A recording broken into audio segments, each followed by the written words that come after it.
Satnam, everybody, wherever you are. This is Guru Fateh Singh, and this is Guru Simran Kaur. I'm in Toronto, she's in Espanola, and God knows, you could be, I know we have people signed on from all over. Some places it could be night. God bless you. What we're going to do is we're going to chant Ad Gure Namah, Jagad Gure Namah, Sat Gure Namah, Siri Gurudevi Namah. Our other panelist, Sat Siri Kaur, is still figuring out the technology, and hopefully she'll be joining us before long. So here we're going to chant, let's put our hands together. Ad Gure Namah, Jagad Gure Namah, Sat Gure Namah, Siri Gurudevi Namah. Ad Gure Namah, Jagad Gure Namah, Sat Gure Namah, Siri Gurudevi Namah. Ad Gure Namah, Jagad Gure Namah, Sat Gure Namah, Siri Gurudevi Namah. Okay, so I'm Guru Fateh Singh, and this is our second webinar series that I put together. We did one at the end of April with Guru Tej Singh and with Harjinder Kaur and Guru Trang Singh. And so we're just doing a 3-day webinar now. And some of you know me, I live in Toronto. Yogi Bhajan honored me with writing his biography. And we just got that out a couple of years ago. Lipkar Singh was gracious enough to make it into a format for your device. And we just did that a couple of months ago. And I felt the need to put out alternative voices from the mainstream, different voices.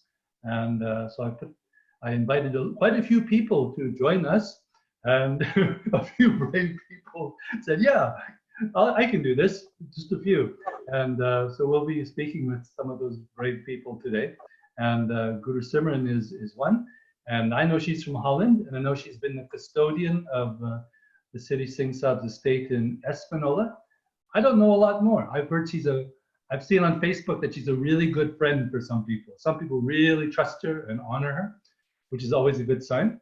But I can't tell you a whole lot more about it. So I'm going to mute myself and hand the focus over to her. So please talk to us. Salam, everyone. It's a great day today here in Espanola. It's quite hot, almost 100 degrees, but otherwise it is fantastic. So my name is Guru Simran Kaur Khalsa, and I have been here in Espanola since 1981. I met Yogi Bhajan in the ashram in Amsterdam, in the Netherlands, Holland. And he said to me, do you want to come to Espanola for a year? I had never heard of Espanola, so I said, sure. I thought, hey, it will be fun to go to Spain for a year, you know. Considering I had no idea where Espanola was, I thought I was going to Spain. So that didn't happen, of course. I found out later that Espanola was in the United States. And so I came here. And when my year was up, I asked him if I could stay, and he said, Yogi Bhajan said to me, sure, if that's what you want to do, go for it. And so that's what I did. And I have been here since. And Guru Fateh Singh referred to his place here as the estates, but we here in Espanola call it the ranch. So that is Hacienda de Guru Ramdas. That's the name of the ashram, and his specific space is called the ranch. And that is very simple. That's all there is to it. So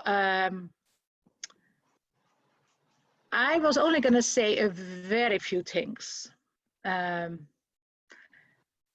Because my friend Sat Siri Kaur, who's an astrologer, is going to speak to you today. And people here often misunderstand or don't understand what astrology is, what astrology does, and how it can be of service to us in our lives. So I would share with you something that happened with Yogi Bhajan, that gives you an understanding of how he related to astrology. One time, Yogi Bhajan was going to go on a big world tour. And he was going to travel for about 2 months. It was a very long trip. And Sat Siri came to him and said, "Sir, I did the astrology for your tour and for your trip, for your travel. It is the worst thing you can do. Don't go. Please cancel it."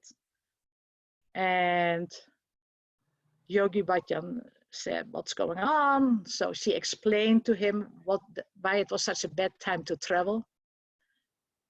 And I was wondering afterwards, is he going to do it? Is he going to cancel the tour? And he said at the end, "No, I'm not going to cancel the tour. I promised the students I would show up, and I will show up." And I thought by myself, like, oh my gosh, you know, how is that going to work? Because so many bad things are supposed to happen. And normally, Yogi Bhajan, when he would leave from his ranch here in Espanola to go to the airport, you know, they would always drive very fast. We are about an hour and a half to 2 hours away from the airport here in Espanola. So he would always leave late, get driven very fast and get to the airport and get on the plane. And normally he was supposed to leave for that trip at 11 o'clock in the morning to get to the airport in Albuquerque in a timely manner. And so I was still doing things, and he came out of his dome. His dome is his meditation room. And he came out of his dome like at 9:15 in the morning. And he said to everyone, "Hurry up, let's go." And I thought, what's going on, you know? Why is he leaving almost 2 hours earlier than he normally does? And so that's what happened. He left early and the tour happened. But later on, I thought about that. Even though he did not cancel his tour, that was, according to the astrology, was going to be a very bad time to travel for him, a terrible, terrible time. He did take steps to make sure that things could work out. So leaving 2 hours earlier than normal, so he would get to the airport in a timely manner, so that whatever the problems were could be taken care of and he could still travel. And that is how I heard later on he did for the whole trip. He would take these kind of precautions. And that is how I realized how he used astrology. It didn't determine his actions in the sense that he would cancel the tour, but it did help him to take steps ahead of time to make sure things could happen anyway, the tour could happen anyway. And that's how I have started using astrology. Because before I thought astrology, yeah, whatever, you know.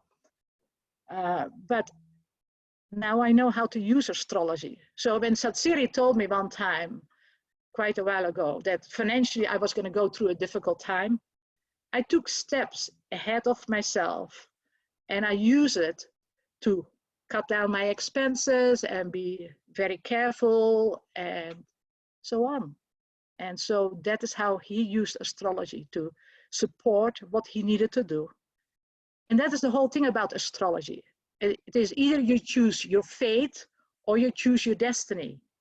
His destiny was to make that trip. His fate was that the trip was going to be a terrible, awful time. And he just took steps to avoid the terrible things or to allow time and space so they could be circumvented. And that is how he used astrology. And that is how I now use astrology. I listen to what Sat Siri tells me, and then I go, okay, and I start taking steps. And that's all I wanted to say. So you can use it in your own life as a tool to help you, because it is your choice, your fate or your destiny. Astrology shows your fate, and your spiritual name is your identity, is your destiny to live. So that's all. Thank you very much. Up to you, Guru Fateh. Okay, Waheguru. Thanks for sharing that. We're still working on getting Sat Siri on board.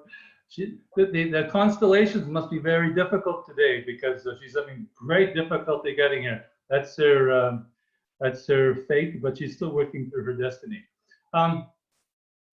Yeah, I'll just talk a little bit about astrology in my own life. Living in Toronto, we had phases where it would be very popular to meet with a different healer or this person or that person. We had a couple of astrologers came through our community, and one was a Vedic astrologer. He did palmistry as well. Now, personally, it wasn't my thing, but everybody was doing it. I think my wife at the time and myself were the last people to see him. And now I have a reputation. Well, back then I had a reputation, not so much now. I'm pretty much keep to myself. But when we had a vibrant community, everybody knew I was the guy that doesn't miss sadhana. Very, very consistent, very regular in that. So anyway, that's just background for this story. So I went and he checked my palm and he got my birth date and did all the calculations, and then he was all set to tell me his secret knowledge. And my guess is that with astrology, it's not an exact science, my guess.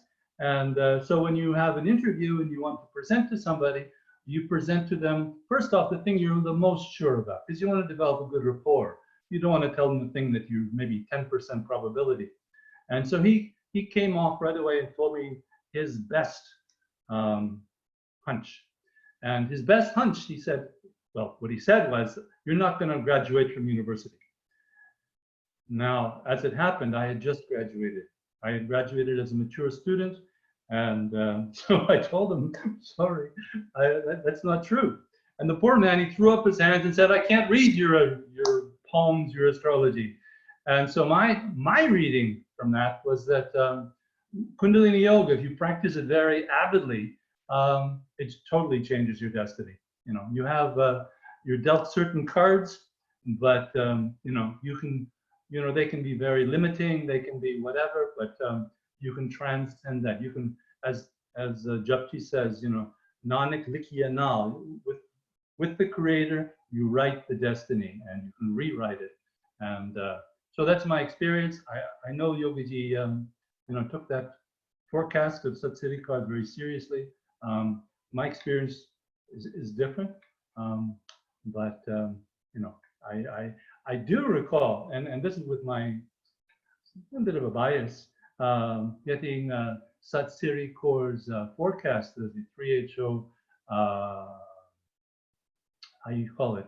She put about 2-3 months ago, she put together a beautiful illustration of our 3HO history from an astrological point of view. And that really touched me. There was a lot of wisdom in that.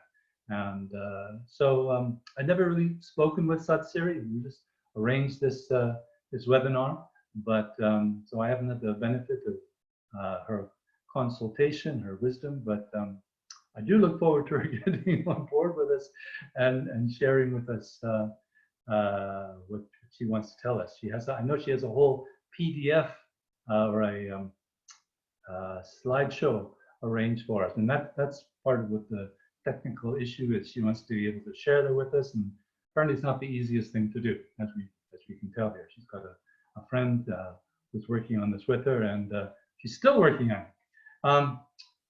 But that's fine, because we have lots to talk about. Yogiji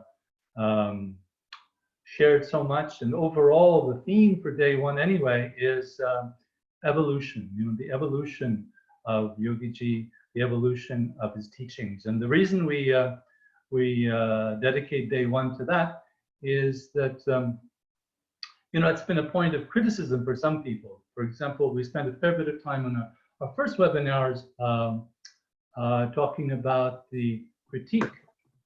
Oh, I hear something. Sat Siri, are you there? Yeah, we're ready. You're ready? No. Fantastic. Okay. Yeah. But you don't look like a bodhisattva, do you? Really?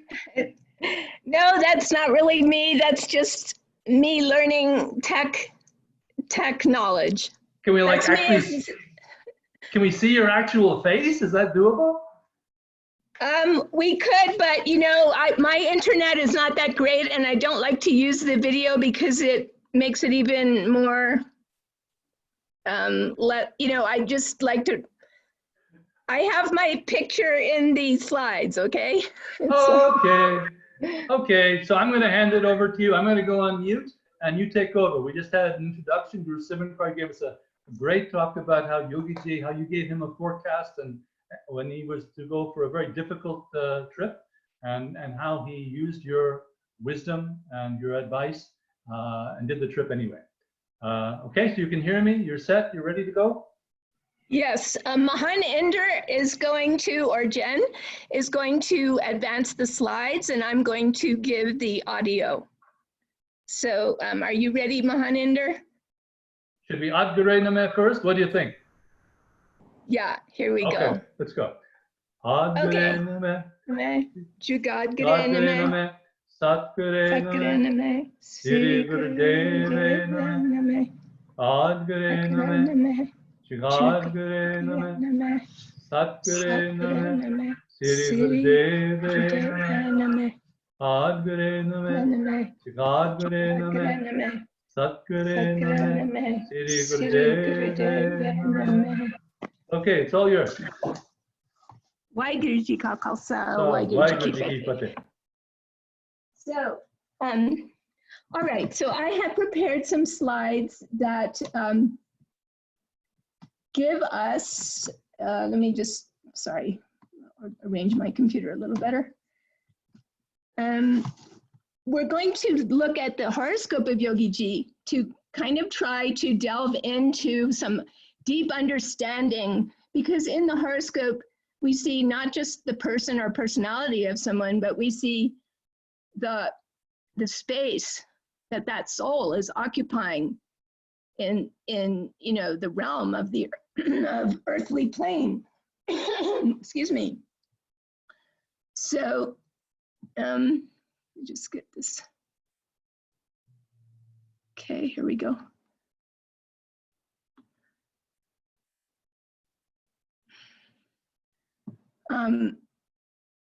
Sorry, this will be, once they get everything going here, we'll be moving ahead. So, okay, next slide. So I'm gonna tell Haninder to move the slides. And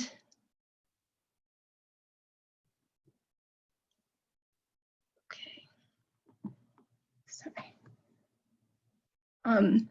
So we see that with Yogi Bhajan, his path was what determined the direction of his life. And so in this slide, this is one of his sayings. You can go to the next slide. Sorry, I have to ask everybody's patience. I just have to get this organized so I can see my notes. Okay, go ahead. So we're on this third slide. So one thing that Yogi Bhajan said is,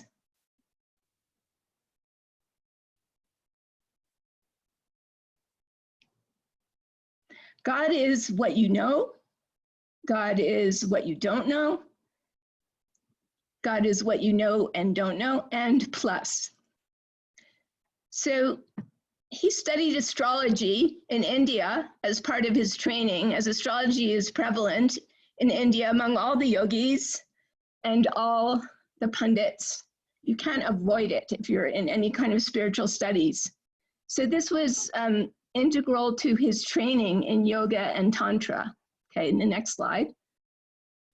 So we also see that even though in modern day Sikhi, there's a certain distrust of astrology, still astrology is infused in all of the metaphysical underpinning of all spiritual science. So I'm going to go, indulge me while I go into a little bit of history and go into Guru Nanak. And Guru Nanak composed the Arti, which is the final prayer of the day for all Sikhs. He composed it in 1506 as he witnessed the pundits doing the puja in the evening at the temple of Jagannath in Puri, which is in Odisha. It's the eastern part of India where the temple of the sun is. So the Arti is has been called by some commentators as the preamble to Sikhism. It's half of what Sikh religion stands for. So it was written when Guru Nanak had his first view of the sea.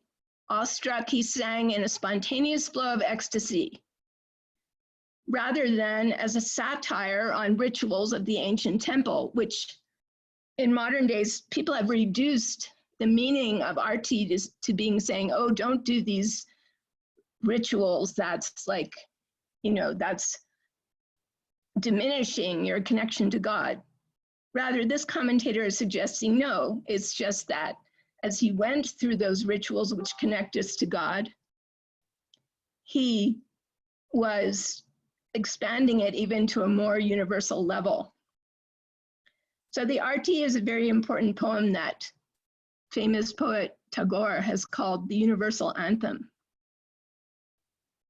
And the sentiment is the creator's grandeur is too much to be gestured toward with a small set of lamps and incense. The sky itself is the platter, the stars are the lamps, the wind is the fan, the flower-filled forests are the scents.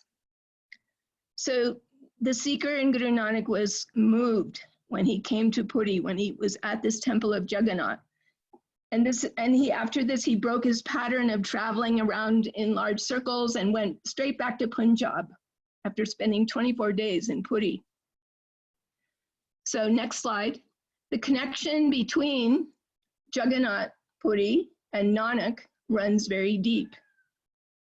The Arti prayer grew to include verses of 4 different people besides those of Nanak and the 10th Sikh Guru, Gobind Singh.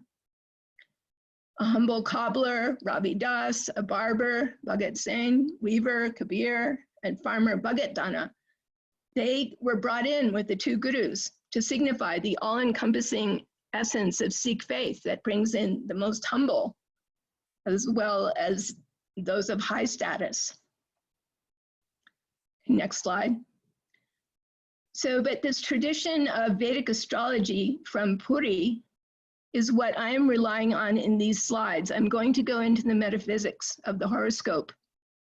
And this is coming from the teachings of Puri, the Jyotish that came from there.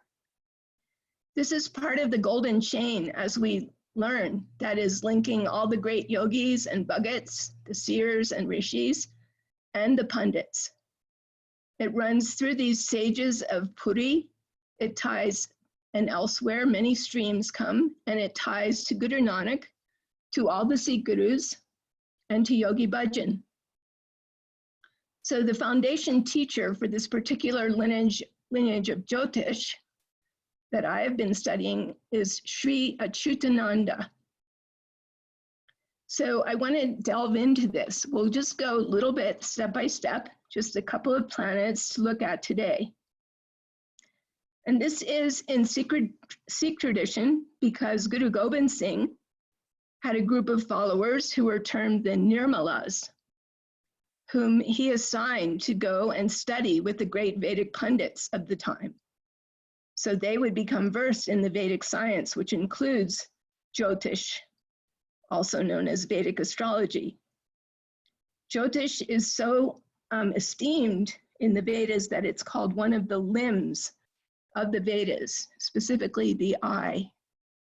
For by studying this sacred cosmology, we develop more knowledge of ourselves in past, present, and future.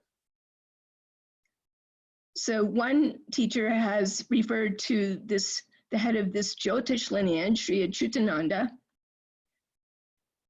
talking about his teachings. He wrote many things, and his bhakti-filled teachings are a mix of yantra, mantra, tantra, swara shastra, yoga shastra, jyotish, samudrika shastra, bhajans, chopade, puranas, upapuranas, and more. This Mahapurush Achyutananda lived to be 121 years of age.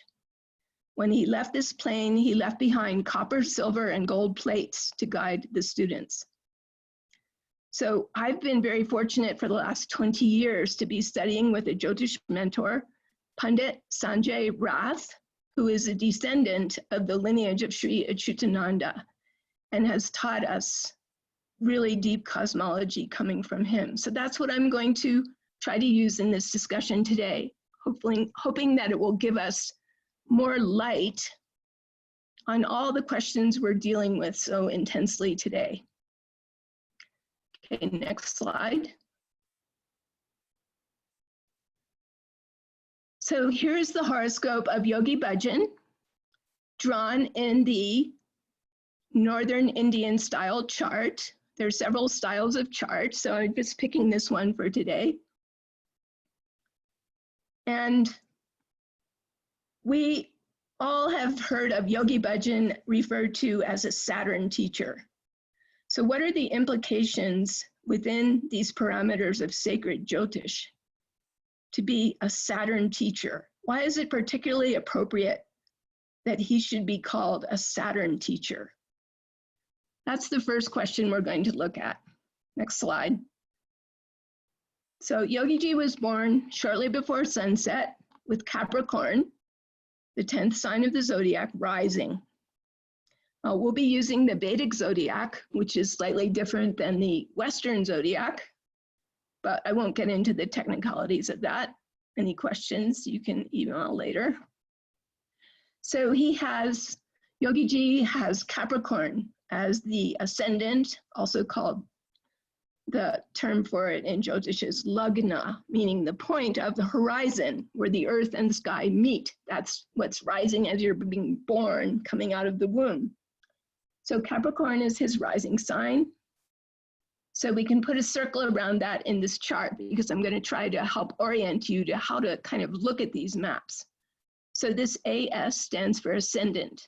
So, and 10 is the 10th sign, Capricorn. Whoops, sorry, next chart. Next slide. Okay, next slide.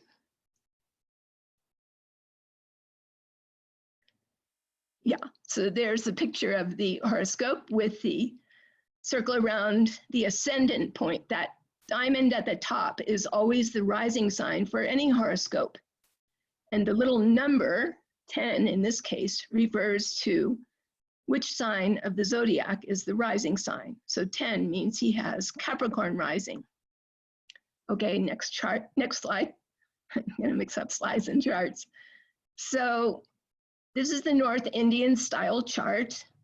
And just as a basic template, it goes counterclockwise, and the first sign of the zodiac in just the generic basic chart is Aries, and then to its left is Taurus, Gemini, Cancer, and so on, all the way around the zodiac. But for an individual, they might not have Aries in this top diamond, which is the rising sign. They might have another sign rising, like Yogiji has Capricorn. So we put 10 in the first house to mean he has Capricorn. Okay, so just trying to next slide, trying to make sure that we get as much clarity as possible. So this is his chart with Capricorn rising. We're only going to discuss two planets today. One of them is Saturn, and the other one is Jupiter. Okay, so next slide.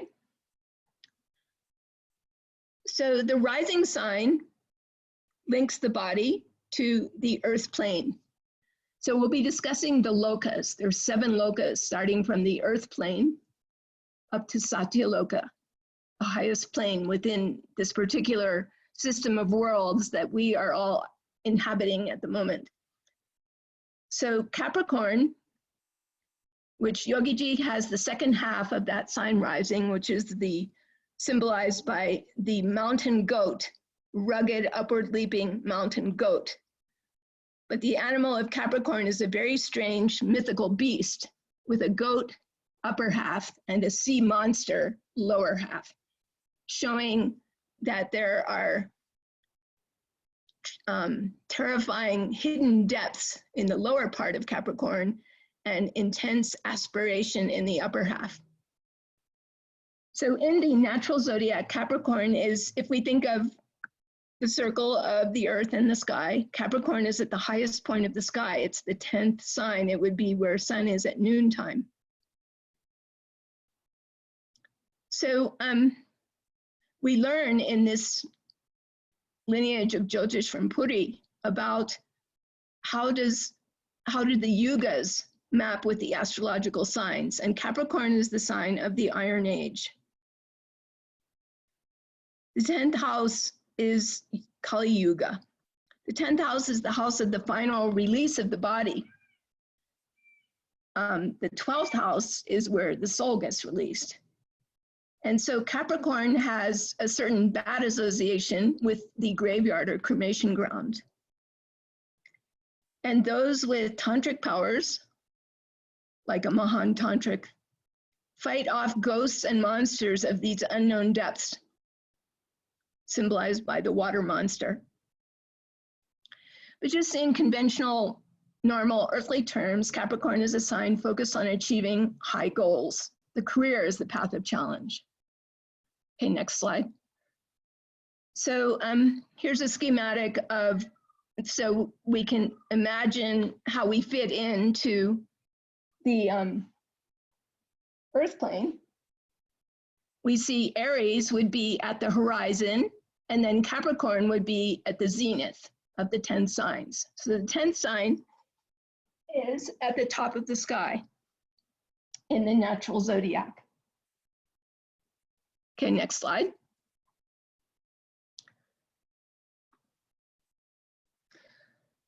So Capricorn in the Vedic mythology is the realm of Bhaga, a form of the sun god. Bhaga is the personification of consciousness. He gives clarity, strength, and power to the mind. He's known as an Aditya, which is a form of the sun god. He's the overlord of time, divisions of time. He decides when longevity will finish.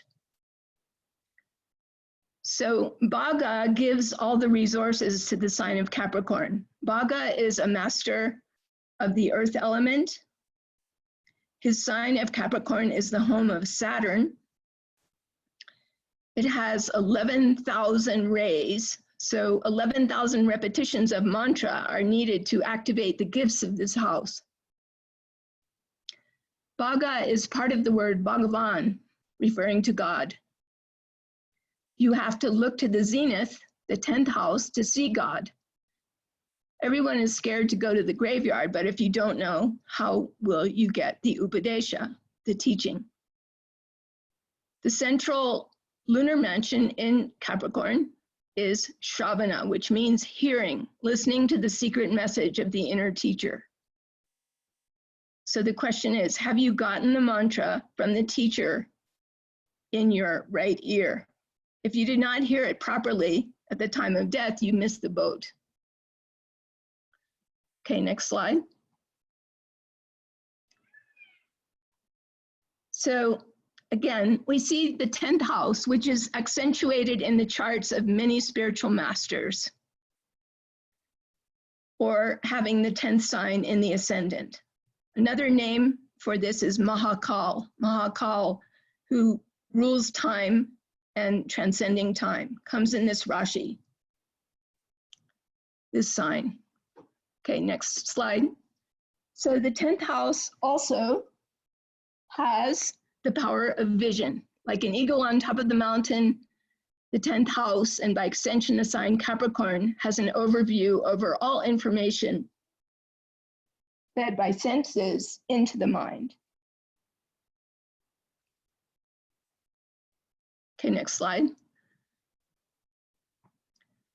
So here's a couple of perfect Capricorn statements that we are familiar with from Yogiji. Patience pays, wait, let the hand of God work for you. The one who has created you, let him create all the environments. Circumstances, facilities, and faculties. Okay, many of us have heard this phrase many times. Another quote from Yogi Bhajan that's perfect Capricorn. Confusion, nonsense, mistrust have no reality. They are just mental energy. Those who are calm, quiet, disciplined, meditative do not go through this. So finally, one other quote, not from Yogiji, but to help us think about the nature of this exalted sign. Have you watched a hawk soaring in the sky? When it has flown high enough, it stretches its wings wide and floats in the air. Next slide. Sorry, skipped it. Okay, yeah, and then the next one after that.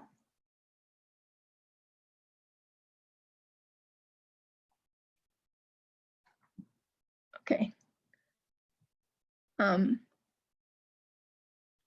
Oh, sorry, back up one more before that. Yeah, so this one, it's just the idea. When your mind reaches that stage of floating or flying high in the sky, you're in a state of surrender. You don't have to flap your wings. You float weightless in his atmosphere. Okay, that's a quote from another writer, which I have the references on the slides. Okay, next slide.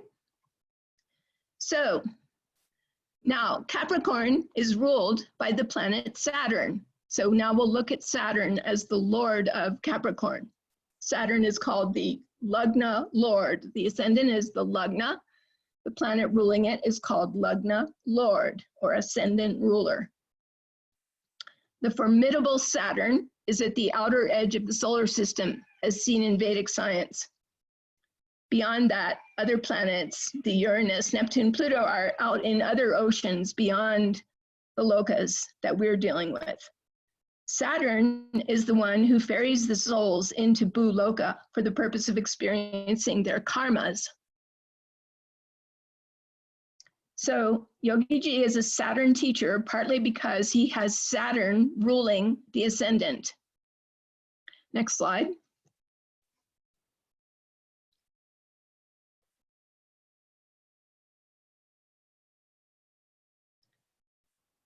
Okay, so there's Saturn, and then next slide.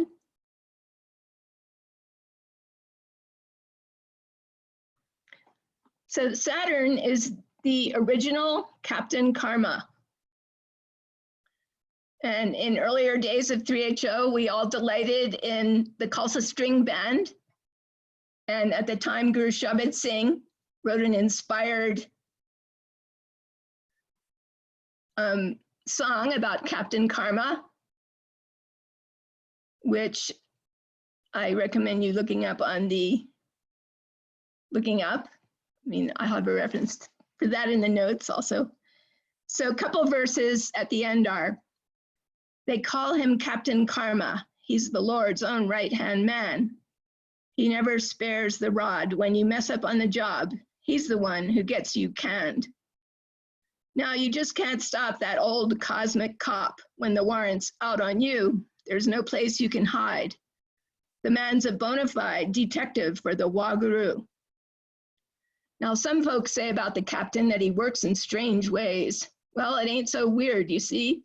The way it's geared is what you owes is what you pays. So don't blame this guy when trouble comes from the sky. He just does what the Lord wills.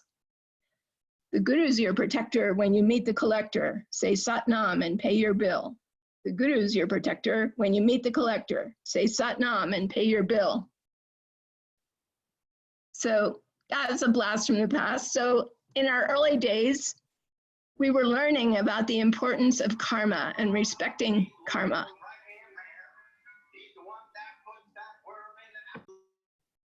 Okay, so somebody's playing that. Okay, so next slide. So Saturn is the master of karma. So we really have to understand him in the chart. And counting houses from the Lugna, Saturn is the 12th house. So in Vedic astrology, we're talking on different levels. We're talking about signs, which we've been discussing, the sign of Capricorn.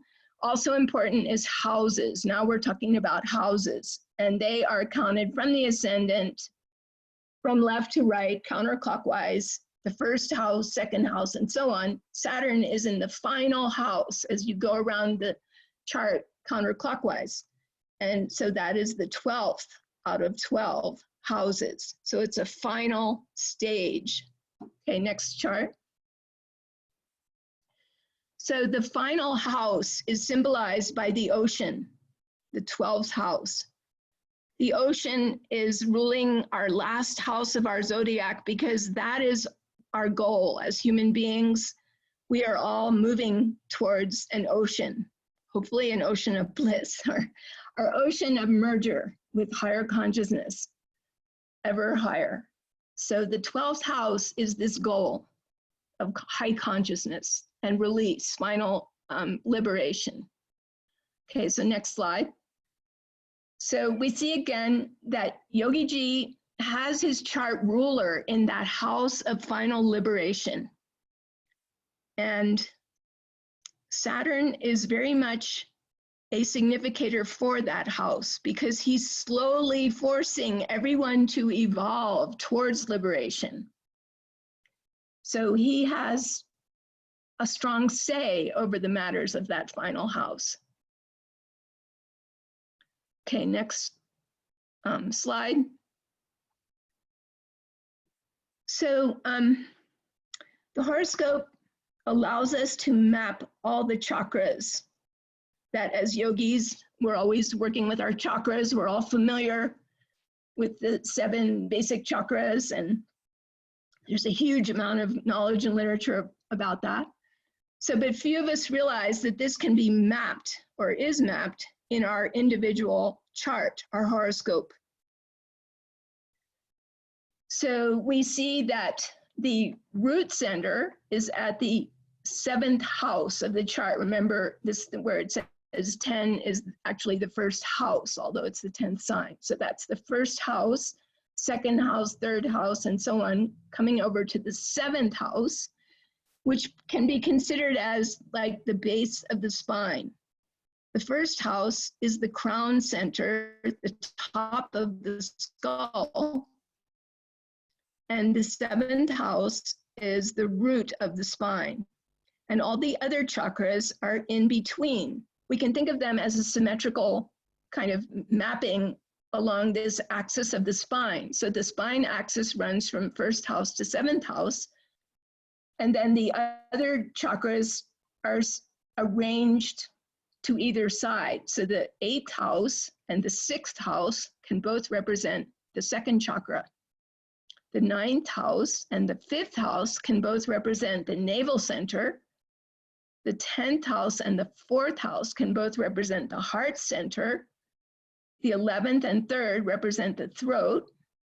And then way up at the 12th house and the 2nd house, we have the 3rd eye chakra.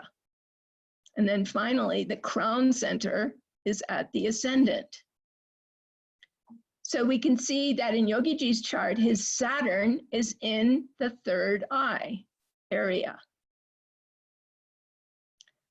Okay, so that's one thing to just keep in mind. Okay, next slide.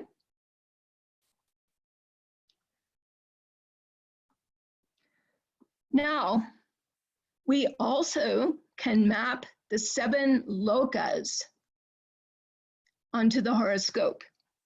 The lokas are, for example, in Japji Sahib, Guru Nanak talks about how in Gurmukhi it's referred to as the khandas. We have Sachkhand, which is the highest plane and corresponds to Satyaloka in the, I'm using the terminology, the Vedic terminology, but they correspond. We have, in Japji, we have Dharam Khand, we have Gyan Khand, we have Saram Khand, we have these different khandas. And so it's the same idea with these lokas. So the lowest loka is the earth plane, Bhuvaloka, in the 7th house. And that's where we start. We are all here in Bhuvaloka. We are all here stuck in the earthly plane, trying to evolve higher, or maybe not trying, but being forced to. And then the next loka is called Bhuvaloka. Bhuvaloka has to do with the sky and the planets. It maps over to the 2nd chakra. And so this is an area with some strong karmic eclipsing. We can all get very much battered around by the planets in Bhuvaloka. The next loka relating more to the level of the navel center is called Swarga, meaning the heavens. This has to do with the nighttime sky where the lunar mansions or Nakshatras are. All the stars we see at night control the mind. So this is the heavens of desires, indulgences, all the good things we want to attain in life. And we'll talk more about that later. Then we have Mahar Loka, which is at the heart chakra level.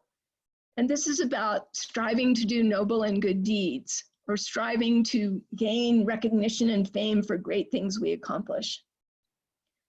Then Jana Loka is the loka of people. It's compassion and concern for people and the welfare of every soul. It's like a bodhisattva coming back to liberate every soul. And then Tapa Loka is this plane corresponding to the third eye. This is purification, because we cannot get into Sachkhand or Satyaloka until we're totally purified, until we're totally able to merge with the highest.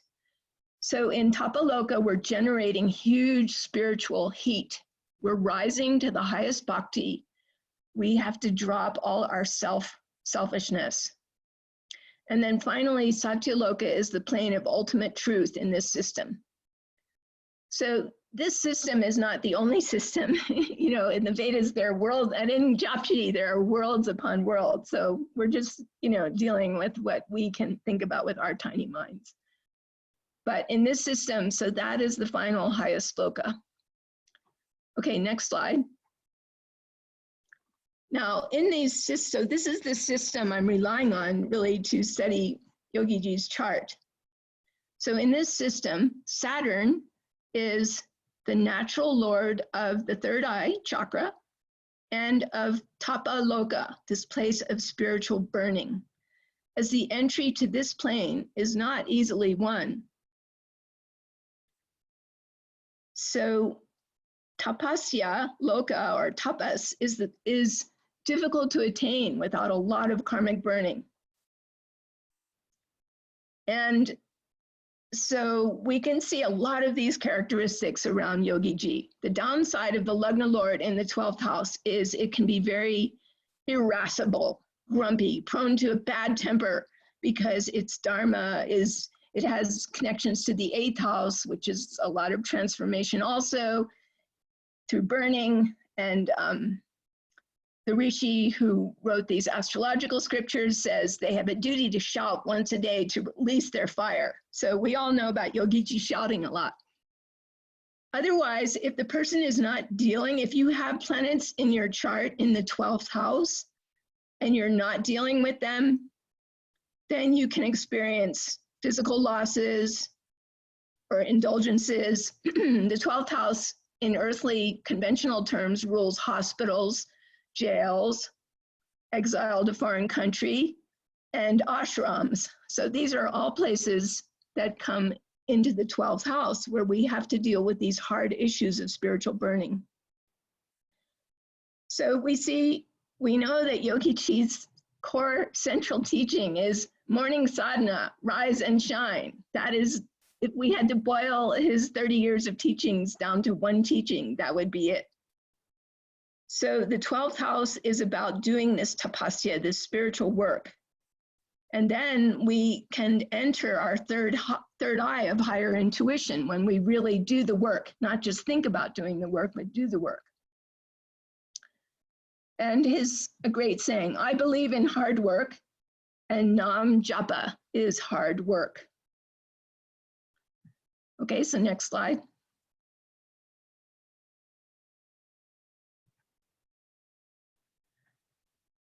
So to look at this system a little bit more, that is about chakras, but it's about the lokas overlaying the chakras, which is very interesting. So as described by the teachers, each of these 7 lokas has one planet who can be considered the king of that loka, and one planet who is populating that loka with the inhabitants of the loka. So there's, you know, a large group of inhabitants for each loka, and then one king who has final say in that realm.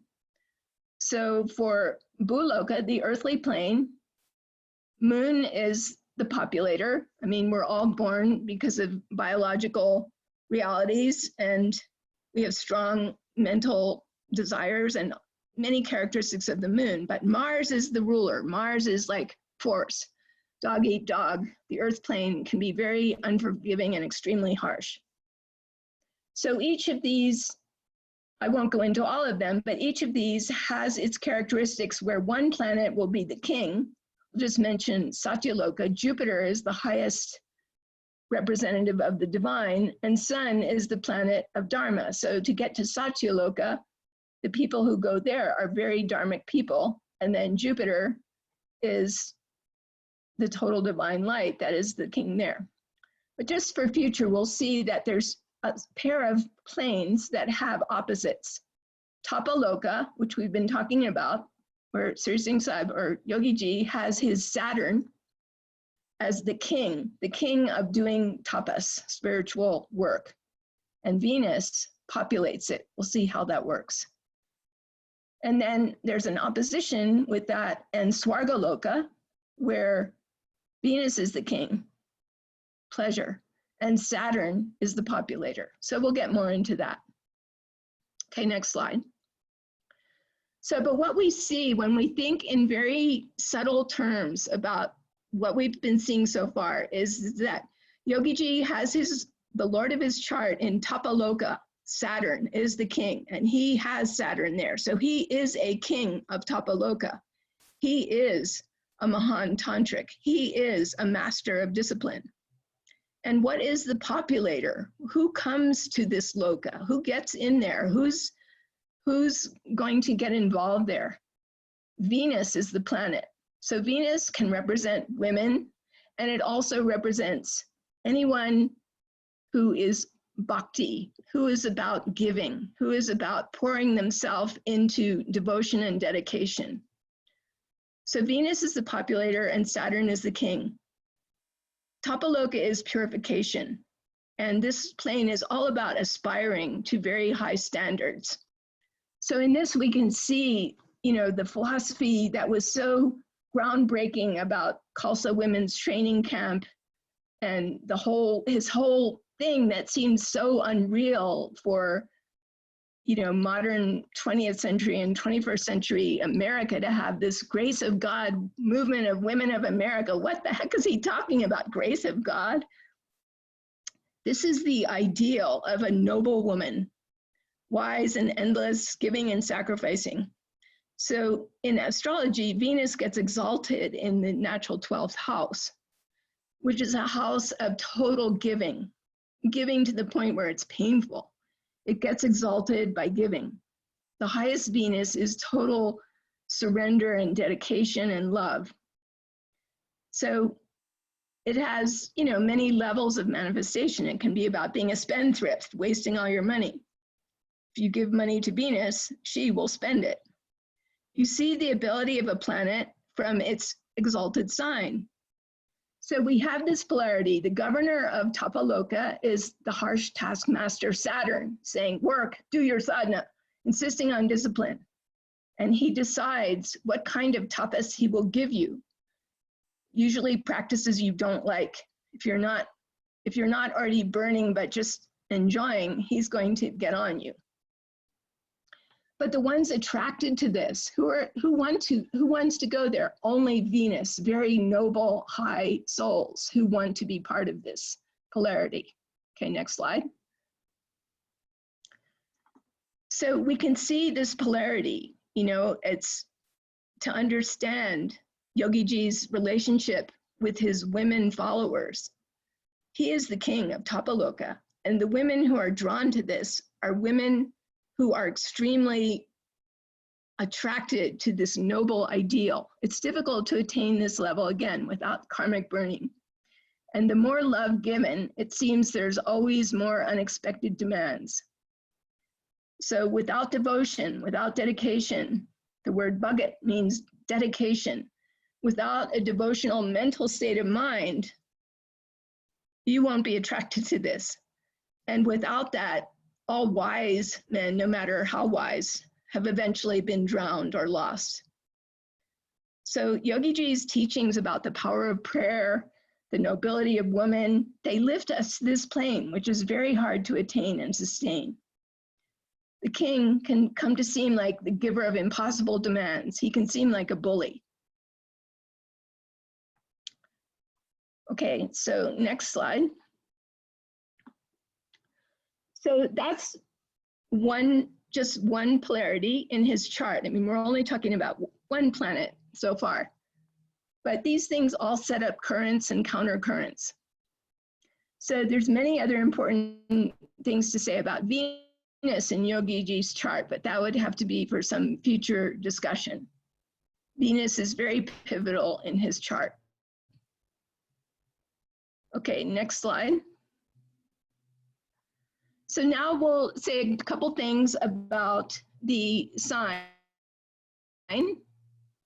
that Saturn is in, because the signs and houses are different layers of understanding. So we've been discussing the house, 12th house. Now we're talking about the sign Saturn is placed in, which is Sagittarius.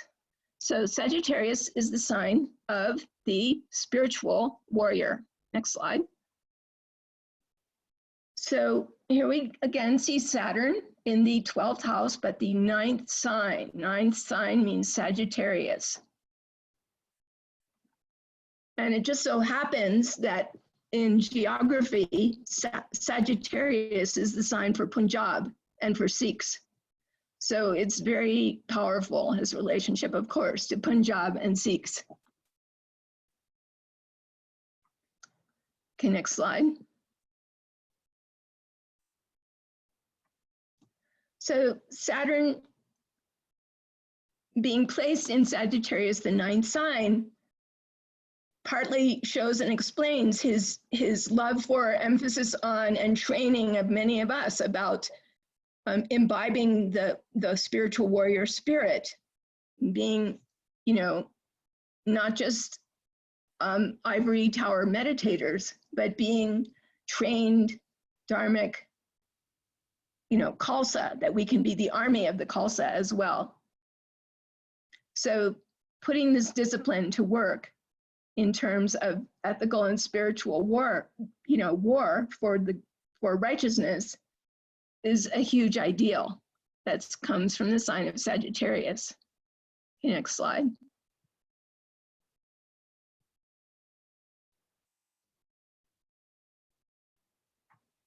Okay, next slide. So we see, again, the power of Punjab and all of that, and the meaning of Khalsa as spiritual warriors. We're all very familiar with that. That's absolutely beautiful. Okay, so then finally, one last point about Saturn. In Yogiji's chart, Saturn is retrograde.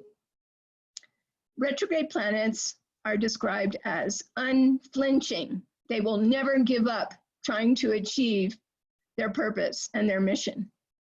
They will try over and over and over again as long as they have to.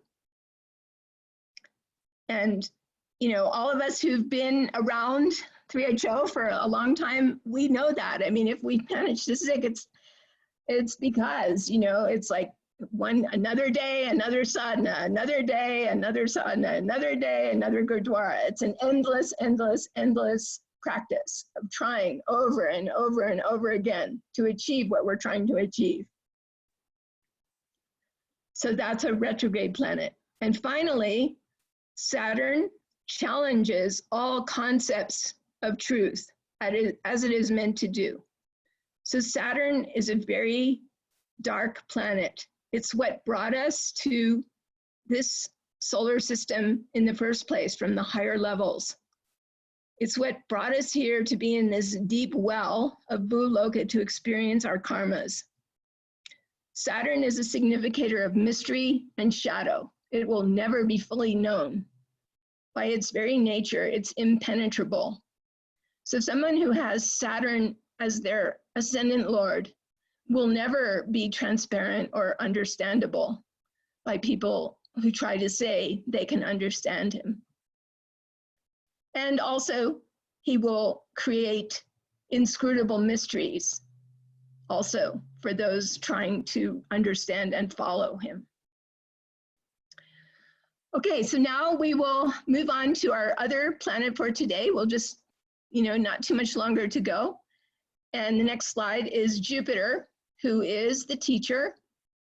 His name in Sanskrit, and he's referred to as Guru. His name is Guru. Jupiter is Guru. The whole principle of Guru is in the planet Jupiter.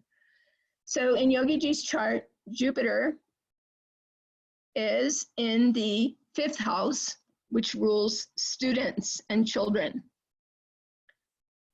So we see this in his chart. It's in the 5th house. The sign is number 2, which means Taurus. Okay, so on the next slide, we see Jupiter is the ruler of Sagittarius, and it's in the 5th house.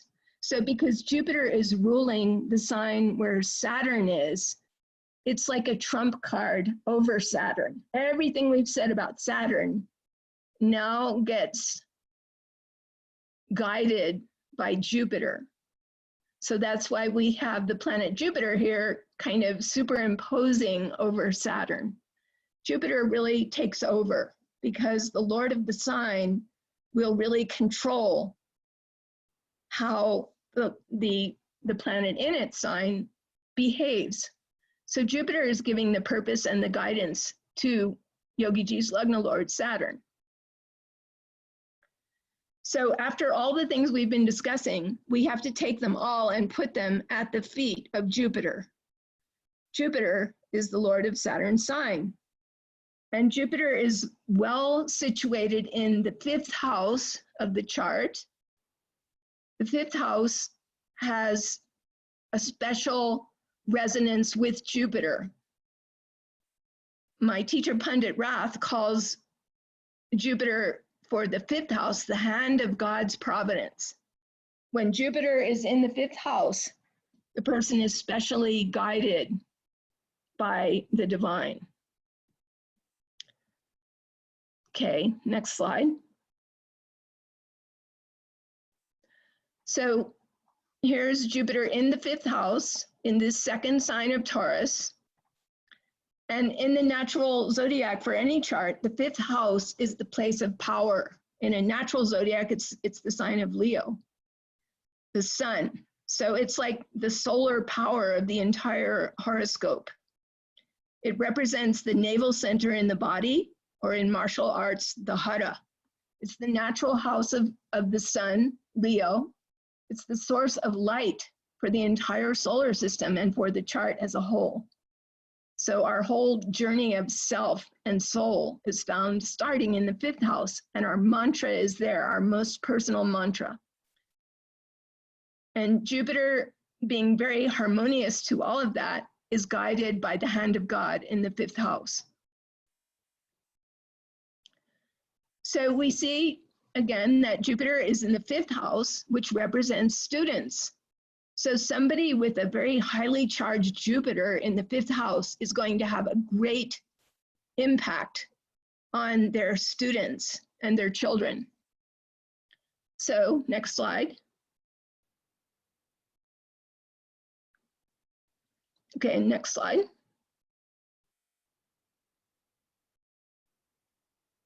Next slide again. So as we all know the impact Yogi Bhajan has had on students through the years. Or let's look at the one before first too, the last one. Without the impact of Yogiji, go back one slide.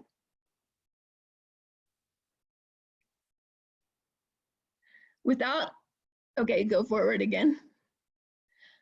So without that impact on students, none of us would be here today. That's what we're all talking about. That's the essence of everything. Okay, next slide.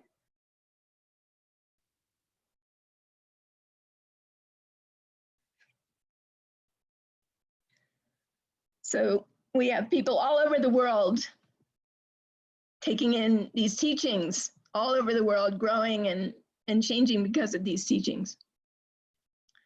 Okay, next slide.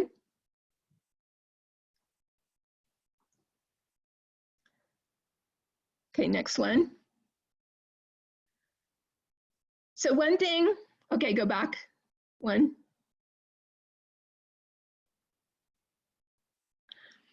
Okay, so one thing that's always stuck with me over the years that Yogiji kind of snuck in there one day when he was talking, and I happened to hear him saying it. He wasn't making a big deal out of it, but I've never forgotten it. He says, I am not telling you everything. You have to find out some things for yourself.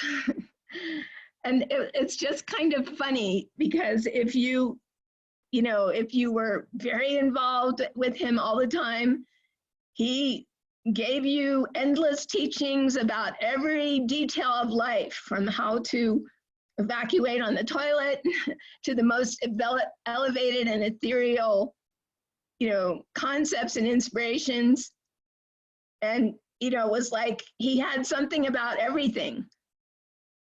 But this was very important when he said this. I am not telling you everything. You have to find out some things for yourself. So it's like ultimately, no one can make the journey for you. You have to do it. And also, no one dogma or set of religious prescriptions has the final answer, which is central to Guru Nanak's teaching. I am not Muslim, I am not Hindu, I am, he's everything and nothing. So, that finally is the final takeaway from that Jupiter in the 5th house. That it's really the divine within that is teaching, not the man.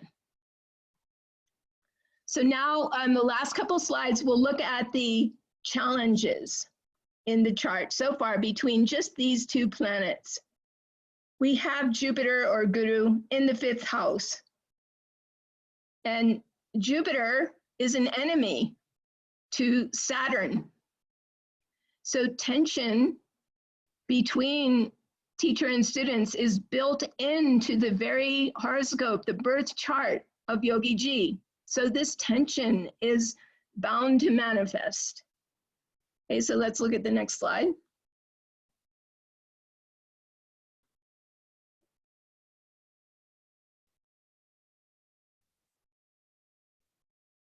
Okay, yeah, and then the next slide. Okay, here. So here we see Saturn in the 12th house and Jupiter in the 5th house. Now, astrology is very much about geometry as far as the solar system. There has to be a flow of light between planets and houses for communication to happen. Without light, we'll be in darkness. So if two planets are in houses where they do not have a nice geometrical flow, then it's hard for them to see each other.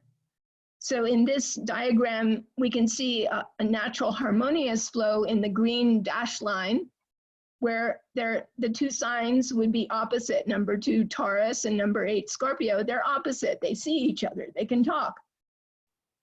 But the actual line between Jupiter in Taurus and Saturn in Sagittarius is full of tension because the geometry is awkward. The flow is strained. The reach is hard to make and sustain.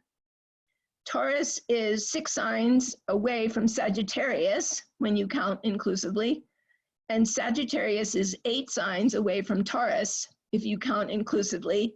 And this is known in astrology as the most awkward and difficult angle to bridge. In this kind of a relationship, the light is getting bent. The line of vision is not clear. Okay, next slide.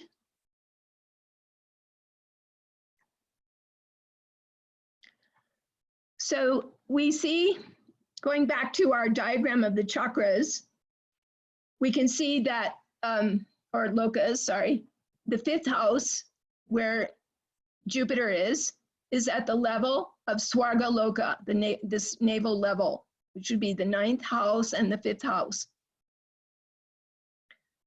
And the 12th house is at the 3rd eye level, Tapa Loka. Okay, next slide. So first, a little more about this Swarga Loka at the navel level. Swarga Loka is called heavenly realms. Venus is the king. Venus is the giver of bliss. So this is the navel where our ego can carry us very far. If you get lost in this loka, you're an escapist. You're going to a dreamy heavenly world of every kind of happiness and also indulgence. The populator, the people stuck in this loka, are Saturn people, which is most of us, people with frustration. If you have any frustration, you're in Swarga Loka. And it pushes you to disobedience. You're full of delusion, you're ego-driven, you want to get beyond all the rules, you're twisting and turning and trying to find a way out of it and trying to wonder why you're so frustrated from getting to those wonderful Venus rewards that you're seeing. When you're in a good relationship with Swarga Loka, the blessings include travels, good fortune, enjoyments, the chance to have self-exertion, self-expression, artistic, accomplishments, so many things. The delights of the mind all come in Swarga Loka. Astrologically, it's the level of the Nakshatras, which is the lunar mansions in the night sky. All the stars in the sky at night are called the Nakshatras, and they control all the 27 psychic facets of the mind. So when you're in Swarga Loka, your mind can be absolutely brimming over with delights and with intellectual fascinations and with explorations and research. And the Deva energy for Swarga Loka is Indra, who is king of the senses. So it's kind of a struggle between how much indulgence and how much control of the senses do we need to have to get through this loka. Okay, next chart.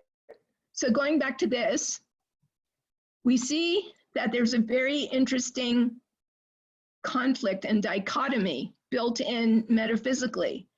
At Tapa Loka, where Yogiji has his lord, chart lord Saturn, Saturn is king of Tapa Loka, and the populator is Venus, this high level of wanting to be in a state of bhakti, wanting to be totally purely devoted, totally high, totally spiritually advancing and cleansing all the time. Then he has his Jupiter, which controls the Saturn, down in the 3rd level of Swarga Loka. And Swarga Loka has Venus as the king and Saturn as the people inhabiting it.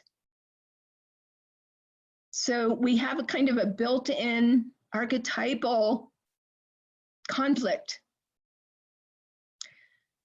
So Parajara, who's like the rishi who is like one of the foundation teachers for Jyotish, he says when the 12th lord of a chart is in the 5th house, as Yogiji has, the native can lose children or students. So we see Yogiji losing many students. And education and knowledge can become broken or disjointed. The 12th house has power to prevent digestion of anything. So it goes over your head or just washes through you undigested. The remedy is to go and pray in the 5th house from this 12th lord, which is Jupiter. The 5th house from Jupiter is the 9th house, which is the house of the guru and the spiritual path. So the children, the teacher, the guru's knowledge, all of this can only be given and sustained by transcending this deep archetypal split between these lokas. So only the power of prayer can break this big X. So now we go to the next slide. And we have the chakras as mapped in the chart. Again, we have the root center is in the 7th house, the crown center in the 1st, and we see reminding that the 5th house is vibrating at the navel center level. And so we can see this symmetry. So we can say the 1st house, as we've mentioned, the 1st house is the crown, the 7th house is the root, and then the other chakras in between get 2 houses symmetrically arranged. Okay, next slide. So from the Lagna to the 7th house, then we can say is like a mirror image of between these 7 lokas. So they're kind of bifurcated or split on either side of the spine. The mirror in the lower invisible houses, so in the natural zodiac, say from Aries to Virgo, would be under the horizon, called invisible houses. And then the ones from Libra to Pisces in a natural zodiac would be visible houses above the horizon. So we've talked about, so now we're going to kind of go one level further from what we've been discussing and say that the ones above are like the lokas and the ones below are more internal. They are like the chakras. So from the 1st house to the navel center, it would be in the invisible house below the earth. Its symmetrical pair is in Swarga Loka, but now we're taking it a further step and dividing it. We're saying that Swarga Loka is in the 9th house, and the 5th house would be the navel center. Now we have a contrast because at the 12th house level, it's visible, it's above the earth. So that relates to the lokas. And we've already fully discussed how 12th house relates to Tapa Loka. And it's not so much the 3rd eye because that's a chakra that would be in the invisible half. So we have an even bigger gulf because the 12th house is Tapa Loka and the 5th house is navel chakra. So the 12th house is the longing, the urge, the need to meditate without distraction, total pure longing for spiritual merger. And for that, we need the Adi Shakti blessing. Without permission of the Divine Mother, it won't happen. So we've seen, the relation between Saturn and Venus at that level. So to get there, we have to first worship the Adi Shakti, as it says in our Das.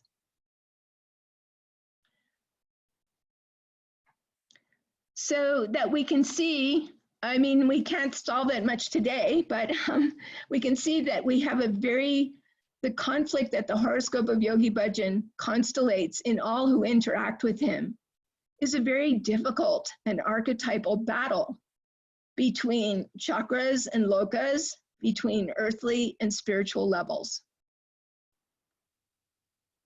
And, okay, next slide. So I think that is all we can really cover today. And just kind of raising these ideas. And, if there's more interest, we can have future discussions and go more into his horoscope, and we can go into remedies and more possibilities for looking at these kind of conflicts that we have glimpsed today. So I just want to end my part because the way I always used to, Yogiji taught us all in early days when we'd finish a class, we would always take a hook'em at the end, usually from Peace Lagoon. If we went somewhere on the subway or something, we could carry Peace Lagoon with us, but whatever. So I took a hook'em for the end of this discussion, and I'd just like to read it. This is from Guru Arjan Dev, page 611, Rag Sorat. Sorat Mahala Panjvan, Gardo Chopade, Ik Onkar, Sat Guru Prasad, Ek Pita, Ek Sahe, Ham Baraka Tu, Mera Guru Hai, Sunmita Jio Hamara Bala Bala Jasi Haridarshana Deho Dikai. Sunamita Duri Ko Balajai Ehoman Terabai Raho. Pavmalova Malmaladova Eomante Kudesha. Next slide. Or that's okay, I'll read it. Sunamita Ho Terisharnai Aya Pavmalo De Upadesha. Man Nakije Sharan Parije Kare Subala Manaye. Sunamita Geopinda Savatan Arpije Eodarshana Harjiopaye. Beo Anugraho Prasad Santanake Harnama Hemita. Janananaka Ko Gurukirpa Dari Sab Akul Naranjanadita. Sorat, fifth Guru. One universal creator God. By the grace of the Guru, he is known. The One is our Father. We are children of the One. You are my Guru. Listen, friends. My soul is a sacrifice to thou. Oh, Hara, give me the darshan, your vision, your blessed vision. Listen, friends. I am a sacrifice to the dust of thy feet. This mind is yours, oh siblings of destiny. Pause.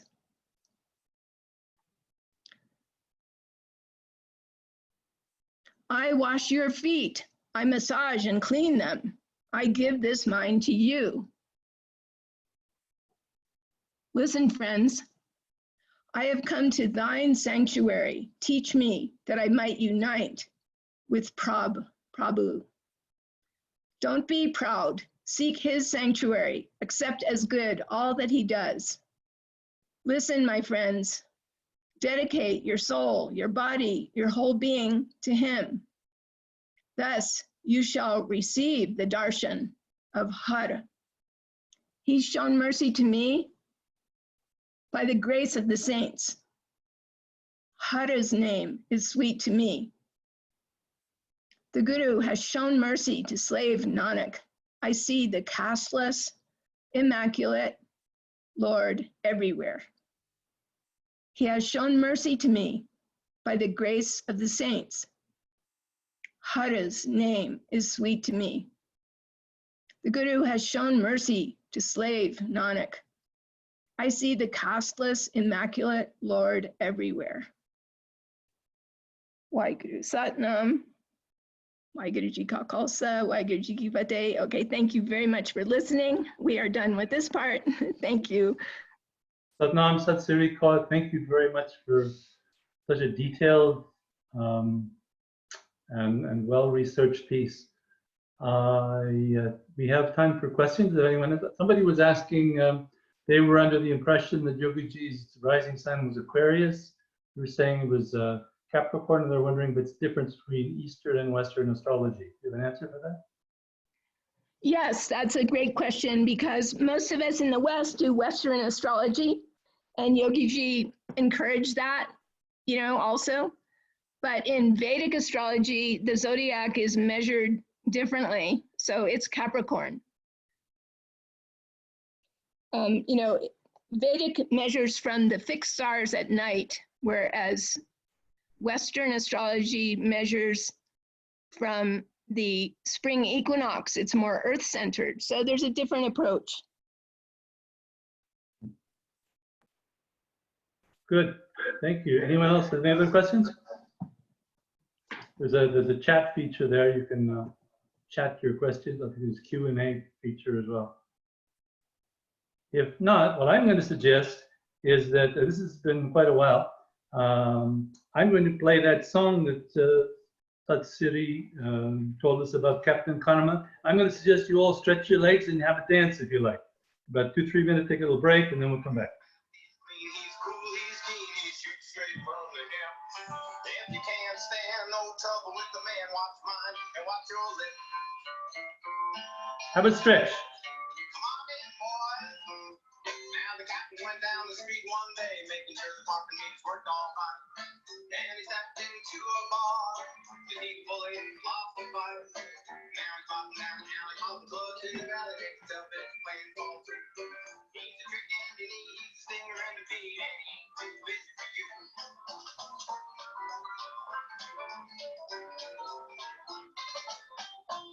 You may think you're great, you may think you're first rate, you think a man never walk that tall.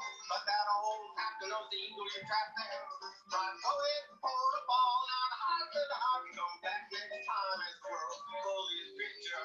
Don't stop anymore, them roaches on the floor, they're all form a spiritual teacher.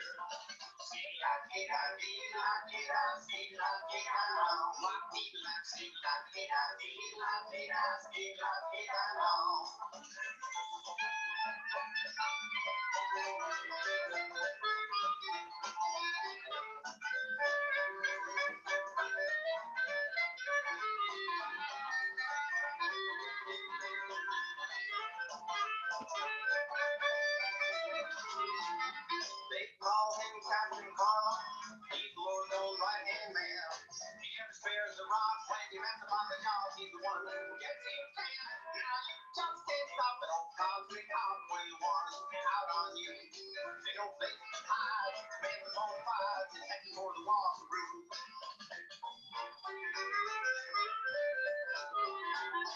Now some folks say about the captain that he works in strange ways. Well, it ain't so weird, people way it's you. But you always run the things that don't play in the sky. We're gonna go to the sky and it does what the Lord will. The guru's your protector when you need to collect the say Satan on the pay bill. The guru's your protector when you need to collect the say Satan on the pay bill.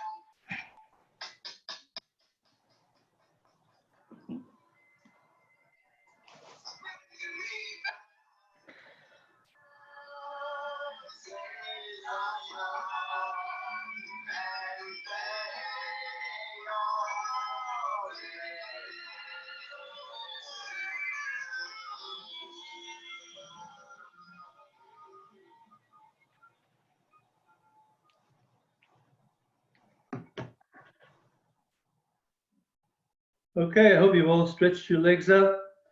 We do have a question. Sat Siri, do you see that question there? No, maybe you could read it.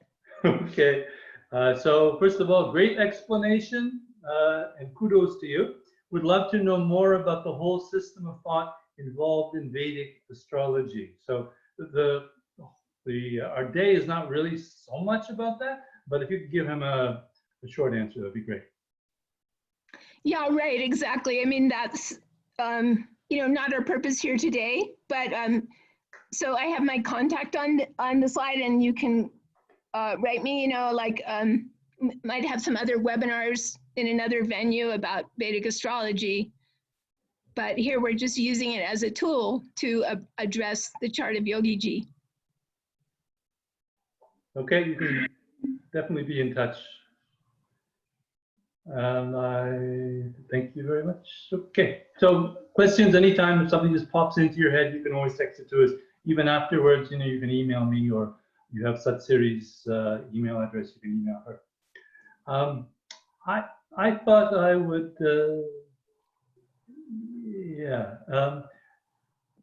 Sat Siri, I don't think she's able. Email me afterwards, and we'll get that. Sat Siri's not able to post her email address with you. What I'm going to just do, just briefly, is read a poem to you that came to me some time ago about the Saturn teacher. Now, my teacher's a Saturn teacher, and some of those characteristics they do pass on. Anyway, I was going through some self-reflection, and this poem came to me, and it's a fire poem. It's called Fire God, and it's not. I mean, as Christians, we don't like fire very much. Fire bodes poorly. If you go to the fire, you've been doing bad stuff. That's our idea. We want to get buried nice in the cozy earth, and we don't like cremation. That's our history. But that's, well, this is a different system. So, I mean, I'm reconciled, but at the end, my body's going to go into the fire now. I'm a Sikh. But if you will, if you want to, you can close your eyes. Just listen to this and see if you can take this in. And, you know, English is my second language. And if there are people there, or even if English is your first language, you want this written, email me again, and I can get you that also. So just try and listen. I'll try and speak slowly. I am a searing firestorm. Take thine all in flight. I will burn and alter thee. Get thee from my sight. Fire burns and purifies. None comes out the same. Once I was a piece of dung. Now I've none to blame. Fire burns and rarefies, has and always will. Set thine eyes above and see, stars are burning still. All thy sins and miseries must have their day in hell. She who gives them willingly glistens bright and well. All thy sins and miseries must have their day in hell.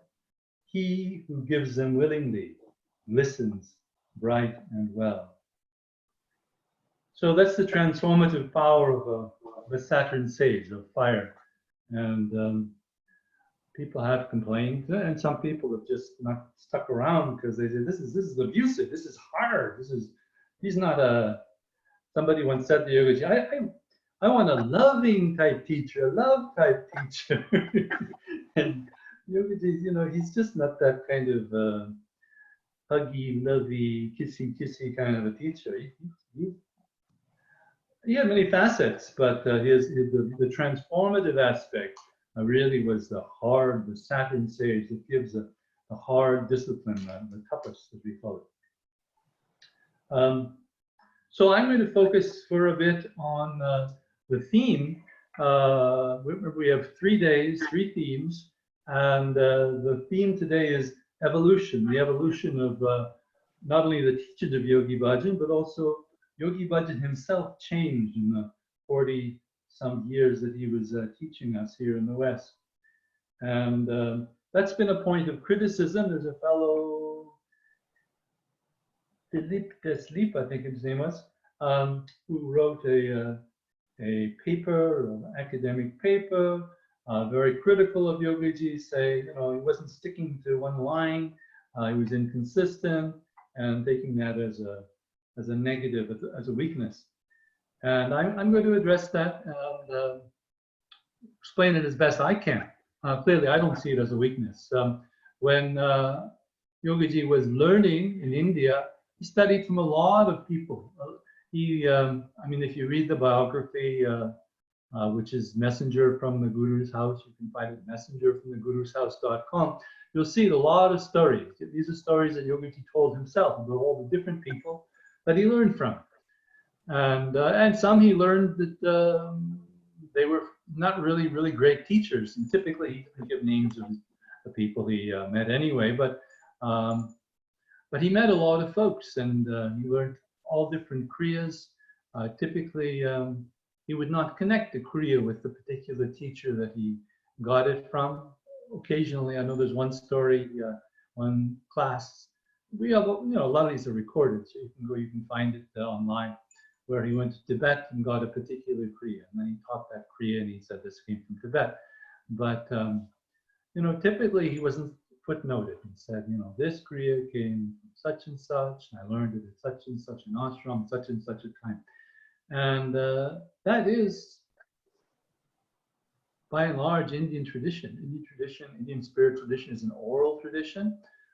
It's taught by word of mouth and has been for thousands of years. And your teacher was basically your guru, practically your God. And you didn't say, well, you know, he owes this to so-and-so and owes that to such and such.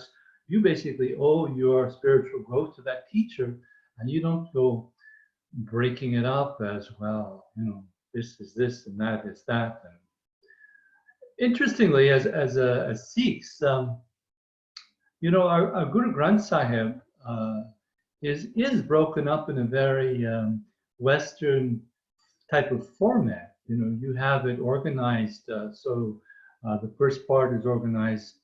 Well, it's all basically the main categorizers are by raga, by musical measure, and everything is organized by that. The japji starts at the beginning, has no particular raga, but then it's organized by the author, and then the authors are organized Guru Nanak first, second Guru, so on.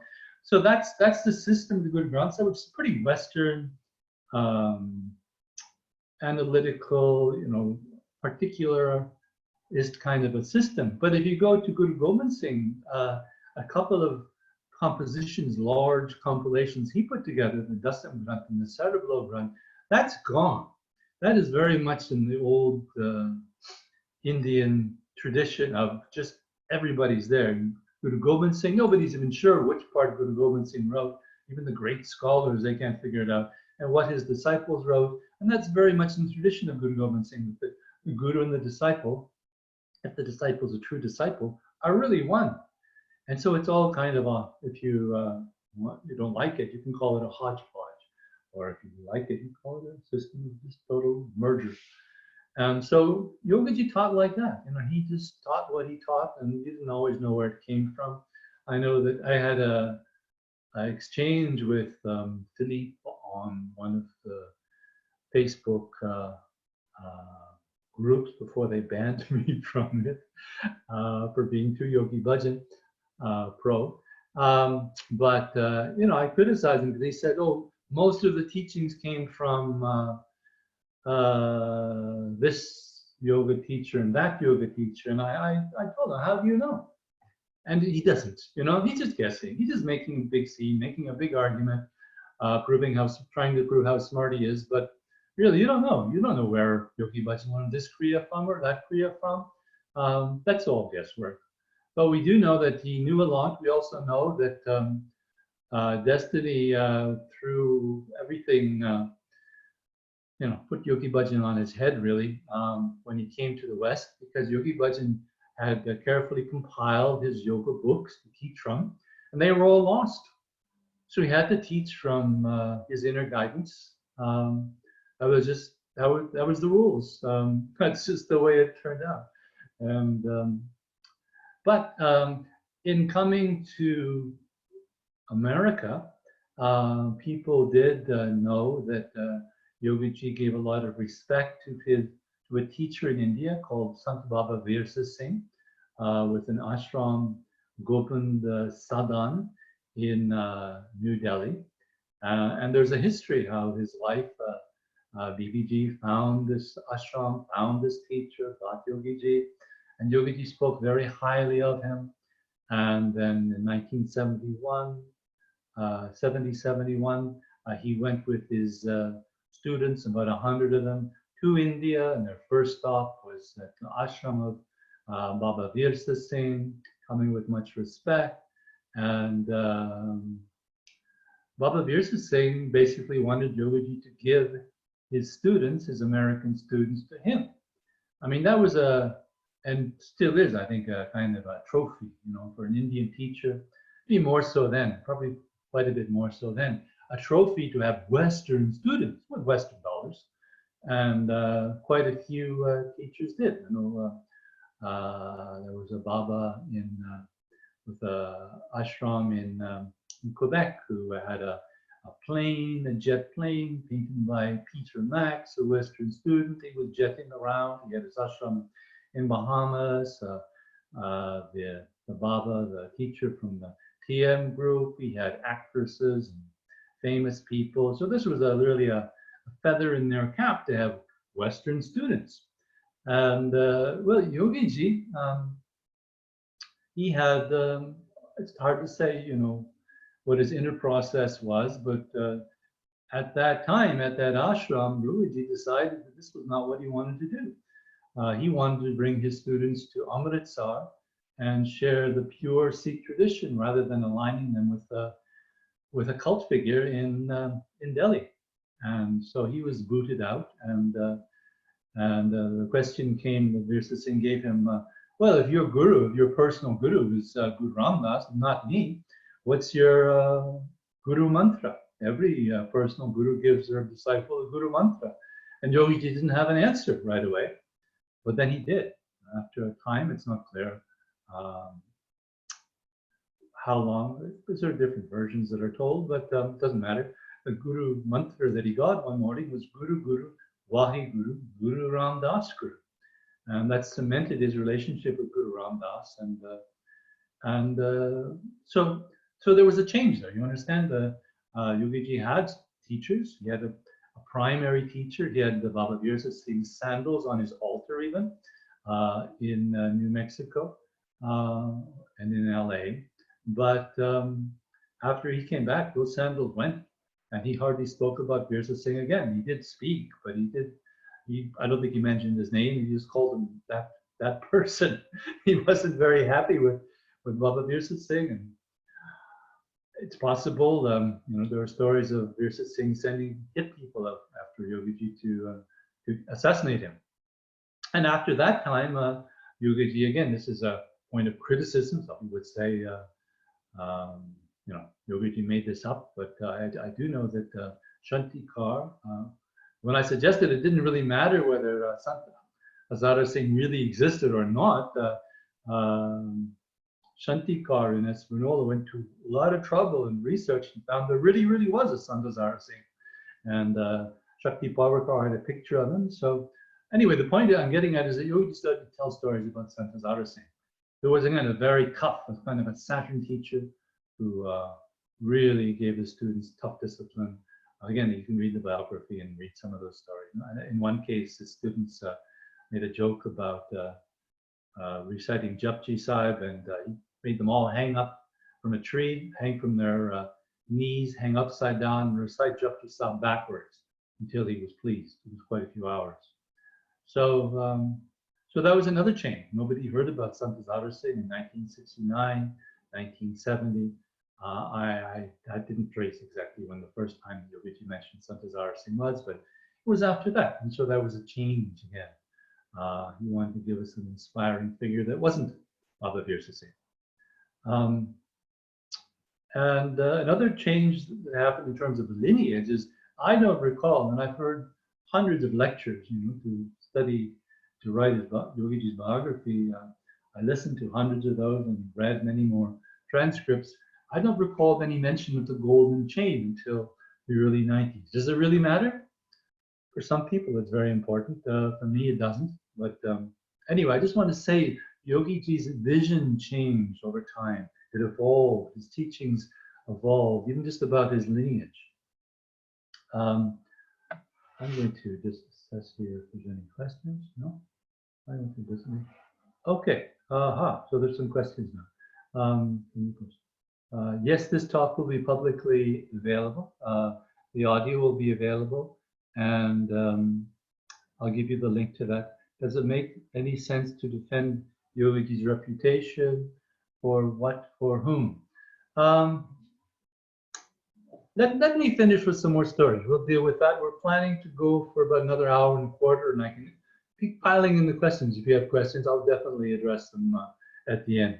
Another thing, I mean, it might just be interesting to you. It maybe doesn't matter a whole lot, but let's supposing some of you go to Congo one day and start to teach in the Congo. You should know that there was a great teacher before you who was very true to his tradition, but like the missionaries who went to China in about the year 1500, sometimes a missionary will change the story. They'll change some details just so they can communicate better with the local imagery, with the local symbolism, with the local culture. And Yogiji did that. Just a very small thing. At the beginning, we always chant Wah Guru. There's a group in India, they would also chant Wah Guru. So, and they still do Wah Guru, Wah Guru, Wah Guru. After time, Yogi Bhajan corrected us and said, it's not Wah Guru, it's Wahe Guru. We let us get away with Wah Guru for a while, but then we learned it's not proper. It's say Waheguru. Ik Onkar Satnam Siri Waheguru, for example. Also, when I arrived with Yogiji in September of 1972, he was giving names. He'd been giving names since early on. And when I asked him for a name when he came in February of 73, he wrote it up for me. And he wrote it as Gur Fatah Singh. And that was fine with me. I had a new name. My name was to be something different. But I got a letter back after a few weeks. Shakti Parwakar wrote back and said, it shouldn't be that. It should be Guru Fatah Singh. And there were others too. The Fatah name, like there were Guru Charan, Guru Tran, Guru. There were Guru, a lot of different things.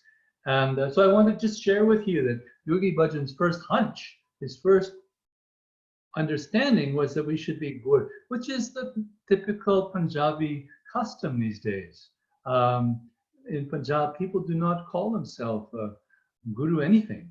And they reserve that for Guru Nanak, and for Guru Gobind Singh, for Guru Granth Sahib.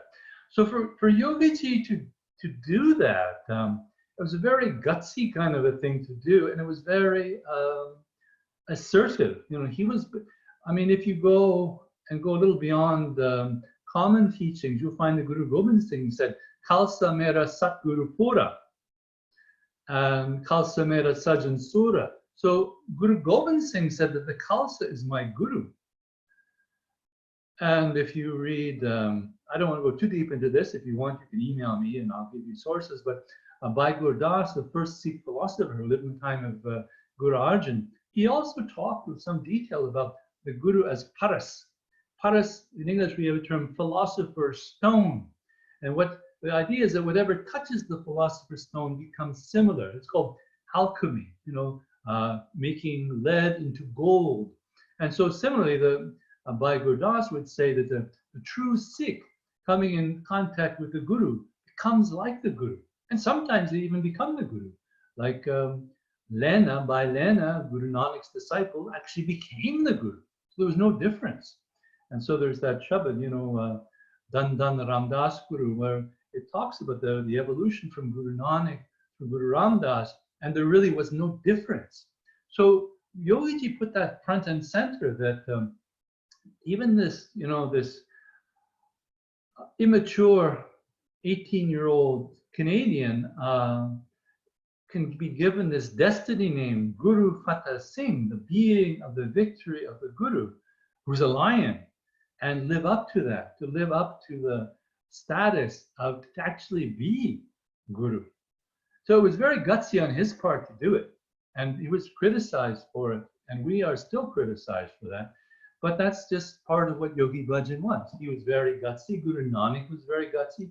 Guru Gobind Singh was very gutsy, challenged convention and encouraged, more actually pushed us to excellence. So that's a couple of points. In terminology, also that changed. Like early on, Yogiji referred to women as Shakti, and he referred to men as Shaktiman. So Shakti, you know, is the divine power. That we call it the grace of God. But literally in Punjabi today, Shakti means power. So if your car has no Shakti, you know it. You know, better go to the gas station or go to the garage. And Shaktiman means the one who gives reverence to the Shakti, and that literally is the man. So there's a whole male, female psychology there, a whole polarity there. There's a whole attitude of gender relationships tied up in those terms.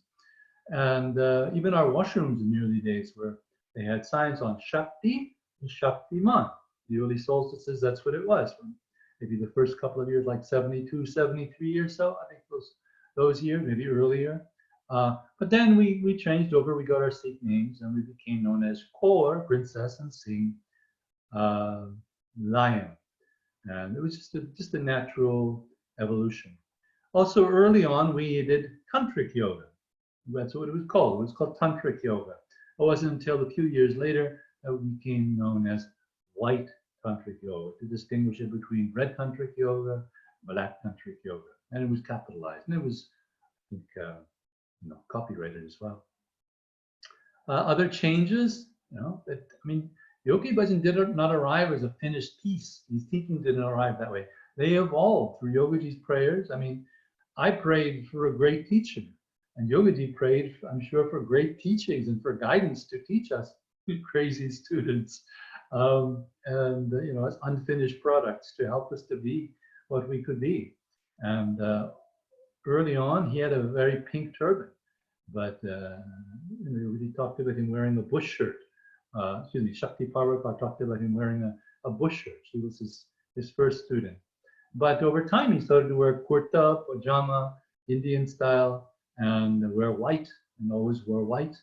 And even there's a beautiful story in his biography, Messenger from the Guru's House, how one day a robe arrived. And, there was a monastery, a Catholic monastery in New Mexico, and there was a bishop, I believe it was, and he spent his last weeks making a robe. And he said, this robe is going to go to a great man. And so when he passed, his priests, they felt honor bound, duty bound to find the person that they could fit, and took them a long time to find Yogiji in Los Angeles, and it was a perfect fit. But of course, his staff didn't like it, and I think the robe was black. But they turned out they made a nice white robe, and from that time on, he wore a robe. That also was a change. And he talked himself. Yogiji talked about his teaching us.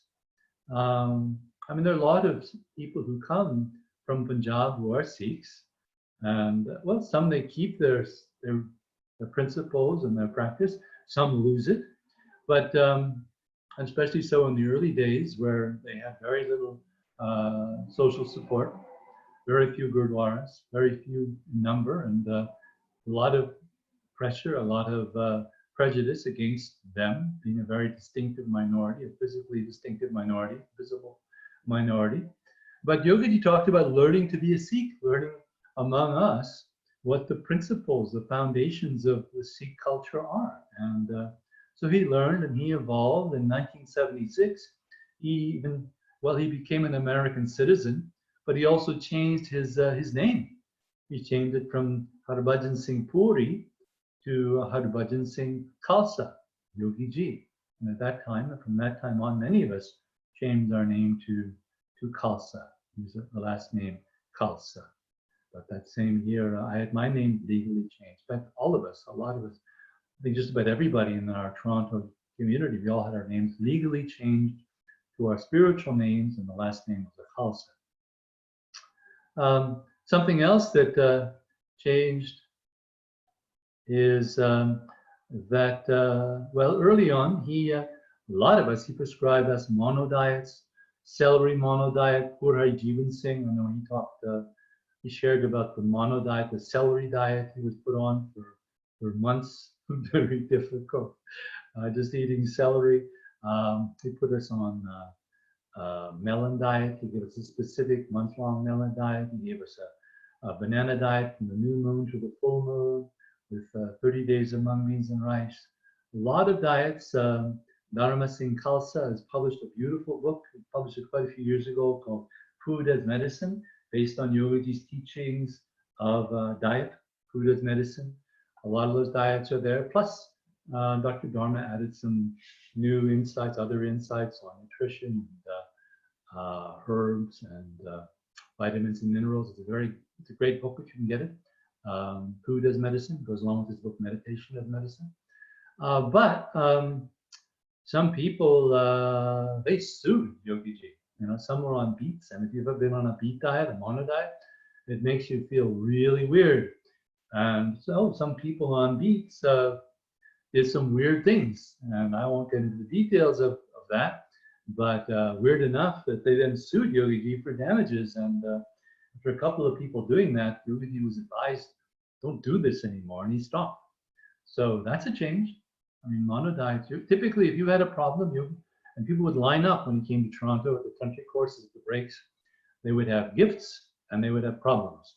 And for the problem, Yogiji would graciously give us, typically he would give us a diet, and often he would give us some meditation or some kriya to do. So those are the two things that mostly he gave us, but he stopped giving those ayats. White Tantric Yoga also, those are very, lots of people came to those White Tantric courses. If you ever find, they're not that common anymore, but if you find a picture of an early White Tantric Yoga course, an early Tantric course, people didn't wear head covers. They didn't, and Yogaji didn't tell us to either. But that all became part of the routine after the fact. As did, of course, when Yogaji's health was not so great anymore, the whole idea of transmitting the courses over video. And then, of course, transmitting the courses, even with Yogaji not with us on this earth anymore. That was another transition, which Yogaji encouraged us to. People would ask, what do we do when you're gone? And he said, don't worry, when I'm not in my physical body anymore, I'll just be faster. So don't miss me, find me. Another administrative change was the move from Los Angeles to Espanola in 1994. There was a big earthquake in Los Angeles, and everybody decided that it was better, it was safer. I mean, Los Angeles was also crime prone, it was polluted, and prone to earthquakes. And that was just a minor earthquake, but everybody thought it was much better to move to Espanola, and that was a significant change for many people. Many in the staff moved, some did not. Shakti Power stayed behind. And it was a big change for the Los Angeles community, of course, to lose Yogiji in that way. Just some funny little things along the way. I mean, I carry these memories in my mind, and if I don't tell you this, this is going to be lost to the future. So I'm telling you this just so you know. Not all of this is really terribly relevant and important, but they're just cute little things that you might want to know about. One thing is that if you go to a Gurdwara, a typical Gurdwara, you'll have your prasad, and you ask what it's made of. Well, they'll tell you that there's a very simple recipe made of equal parts flour, ghee, clarified butter or butter, and sugar. And then you take that, so that's 3 parts, equal to that, water, and there you are. I often will say that it's also made with a lot of love. Those are the ingredients, and everybody's in agreement. That's been the recipe for a long time. But when we hippies turned up, we decided we didn't like sugar. I mean, there was a lot of reason we didn't like sugar. Sugar creates hypoglycemia. You don't want too much sweets in your diet. But there was also evidence that there's lead residue in sugar, the way it's refined. And you couldn't get proper raw sugar like you can buy it in the health food store now. So we were determined that we were not going to eat any sugar. And so we started making our prasad with honey. And Yogiji didn't correct this. He didn't give us a hard time. He just, he realized that, this was a big point for many of us. And so we made sugar. And we made prasad with honey. I think a lot of people still make it with honey. Personally, because now we can get raw sugar from Punjab, we can get raw sugar from a lot of places, including Central America, Africa. I brought some to the solstice one year, and we made prasad. In a couple of years, we made prasad with the raw sugar. But I think the general tradition is still in Riacho to make it with honey, and so what? Basically, the message is there that the prasad, even though we're doing the tapasya, the hard work, and all, getting up early in the morning, the prasad is the blessing. It's basically the message that life is sweet. Life is sweet. You don't even need tea. A little child or a very old person can still enjoy prasad. So it's a beautiful message. It's a subliminal message, if you want. Nishan Sab, we got a Nishan Sab, a flag. Yogi made us a different Nishan Sab. With a Khanda, we call it Adi Shakti with blue, triangle of blue in the background, gold in the background. One represents peace. Shanti, one represents Shakti, the energy, the empowerment, which is very different from what exists in India. We had a gentleman come. Again, you can read this in the biography. He came from India, a very respected scholar, the name of Vaisab Kapoor Singh, and he said, no problem. There's been a lot of diversity in the Sikh tradition forever, and this is just fine. Although other people were saying, we're just outcasts, we're weirdos, we're not bona fide Sikhs, we're you know, we're doing things that we shouldn't be doing, and we are, you know, we're outcasts. Yogiji, of course, taught Kundalini yoga openly. Nobody did that. Yogi Bhajan. Some people question the name change routine. When I got my name, I was just in the room with him. I think he rolled his eyes up a little bit and he wrote it down. There was no asking my birth date and doing numerology. What I know is that Narinian has a beautiful routine, and I know, you know, I've looked at some of the beautiful names that she has given, how apt they are to people. I don't question Narinian and how she comes up with those names any more than I question my laptop here through which we're doing this webinar. You know, I know it works, and so I'm just really grateful that it works. And so I'll take a little pause here. Those are basically the points that I have to make about evolution. I'm going to look at some of your questions and see what's come up here. Okay. Does it make any sense to defend Yogi Bhajan's reputation? For what? For whom? He was who he was and did what he did. Rest in peace. What's next? Astrology can help us to understand the new era. I just like Yogiji. You know, personally, my bias is that it just seems out of character that he should do the kind of things that people have said that he did. And so I think those people who feel that way shouldn't be bullied into feeling they have to say otherwise. The internet is a terrible place for, it's not a place for justice. There's a lot of mob rule there. And I'm just saying that, saying what I feel. I think I'm still with, you know, and I frankly, I don't think that there's ever going to be any definitive did he or didn't he evidence. People are going to believe what they want to believe. I think it's interesting. I think California is less on the bandwagon to condemn Yogi Bhajan than a lot of other places. And I think one reason for that is that in California, just about everybody has a psychiatrist. You know, I mean, psychiatry is very big there. And they recognize that trauma, and every case of trauma is not a legal case. Trauma or harm can be interpreted from a psychological point of view, and it can be treated, but it doesn't mean that everybody who feels trauma has a legal case or a case of, you know, a case that's objectively that somebody did harm to you. And I think that's an important distinction to make, you know, that behaviors can be understood both from a legal lens and from a psychiatric lens, and they can be very different lenses. Somebody can be grievously traumatized by something that's quite legal. And as we said before, Yogi Bhajan was a tough teacher. I mean, I could say, I wasn't, but if I was a different person, I could say, oh, I was traumatized by the exercise of writing Yogi Bhajan's biography. I got no gratitude, I got no this, I got no that, and it went on and on and on and on and on. And, you know, Yogi Bhajan sent one guy to Russia to teach Kundalini Yoga. That must have been traumatizing. Yogi Bhajan sent another guy to Alaska. That was tough.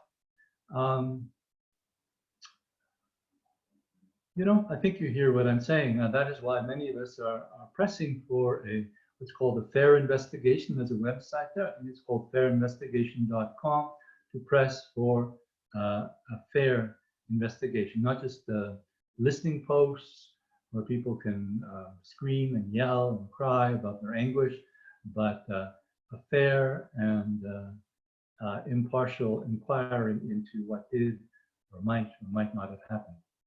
So the next question, let us know when, where we can see it again. Love you.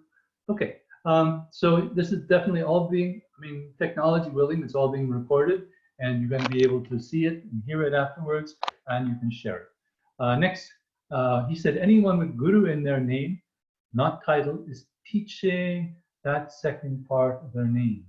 Also, all the souls. Yeah, we're all part of Guru Gobind Singh's family. And yeah, I mean, you know, any Khalsa, if you are Khalsa, you're Guru. It doesn't matter your name is Sat Simran or Christ Singh or Simran Kaur. I mean, you're all Guru. That's just why and how.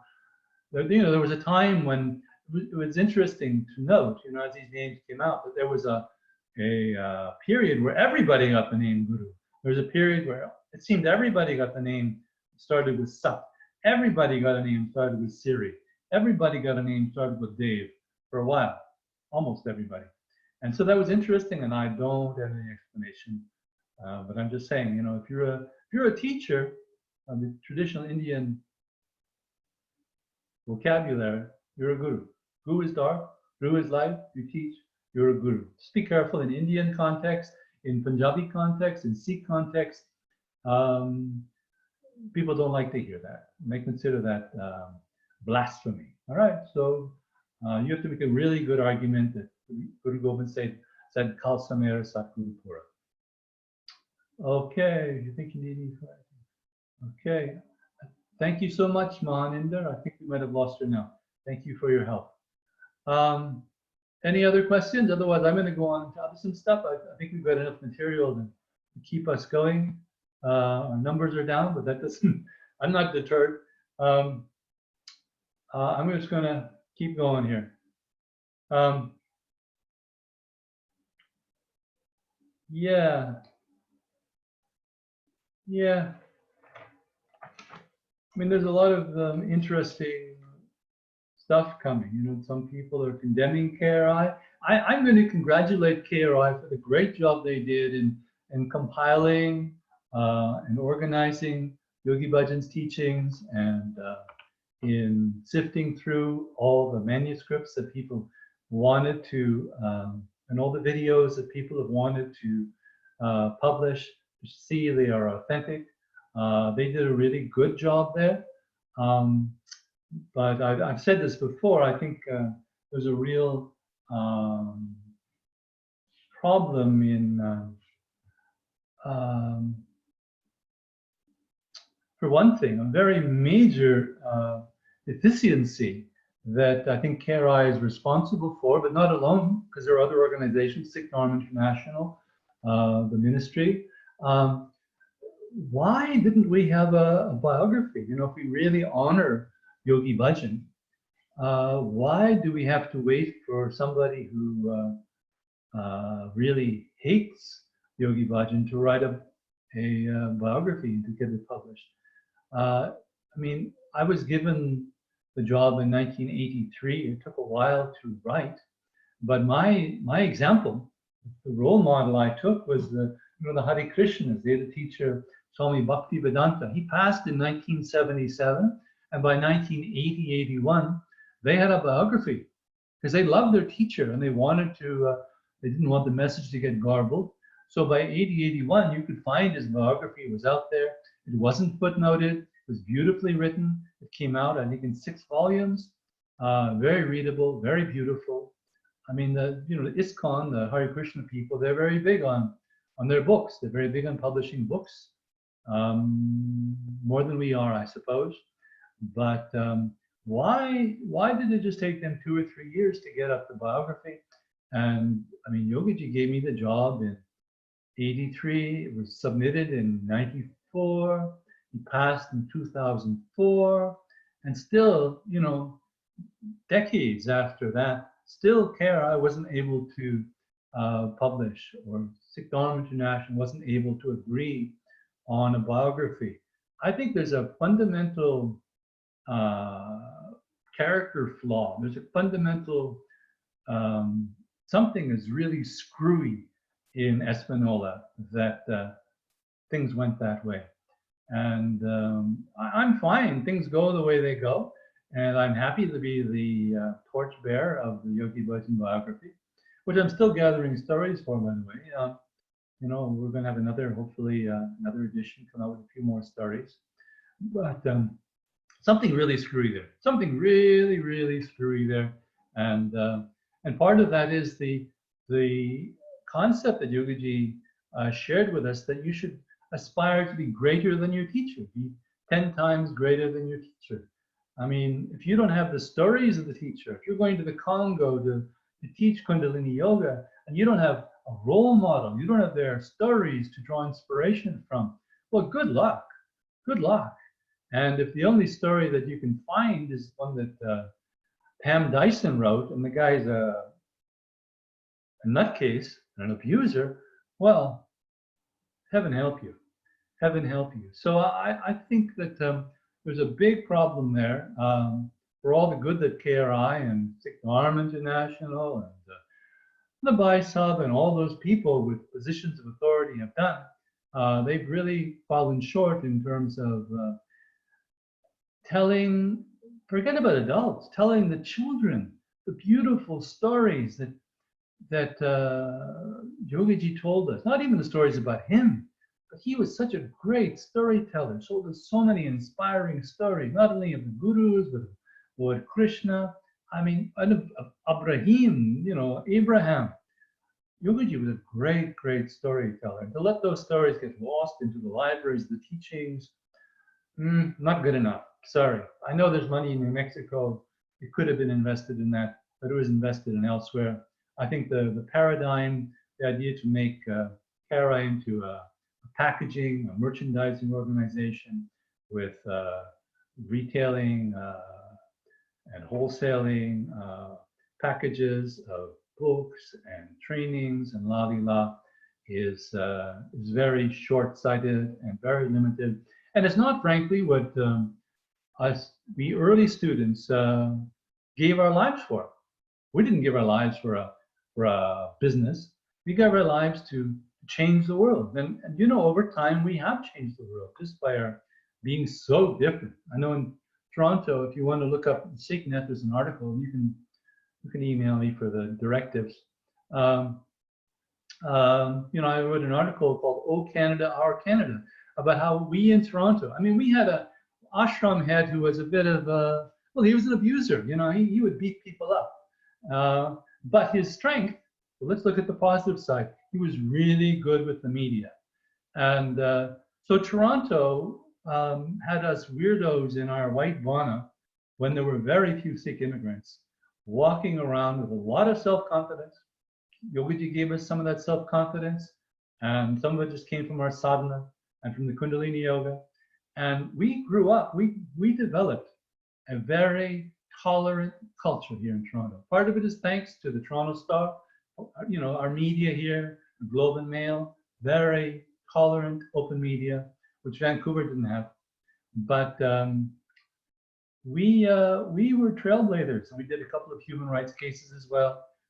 We did change the world. I remember the street we moved on from Palmerston Boulevard. It was all green trim. We showed up, we renovated a house, no green trim. The house was so different and it was so beautiful. Over the next decades, everybody changed their house. There's hardly a house on Palmerston Boulevard in Toronto with green trim anymore.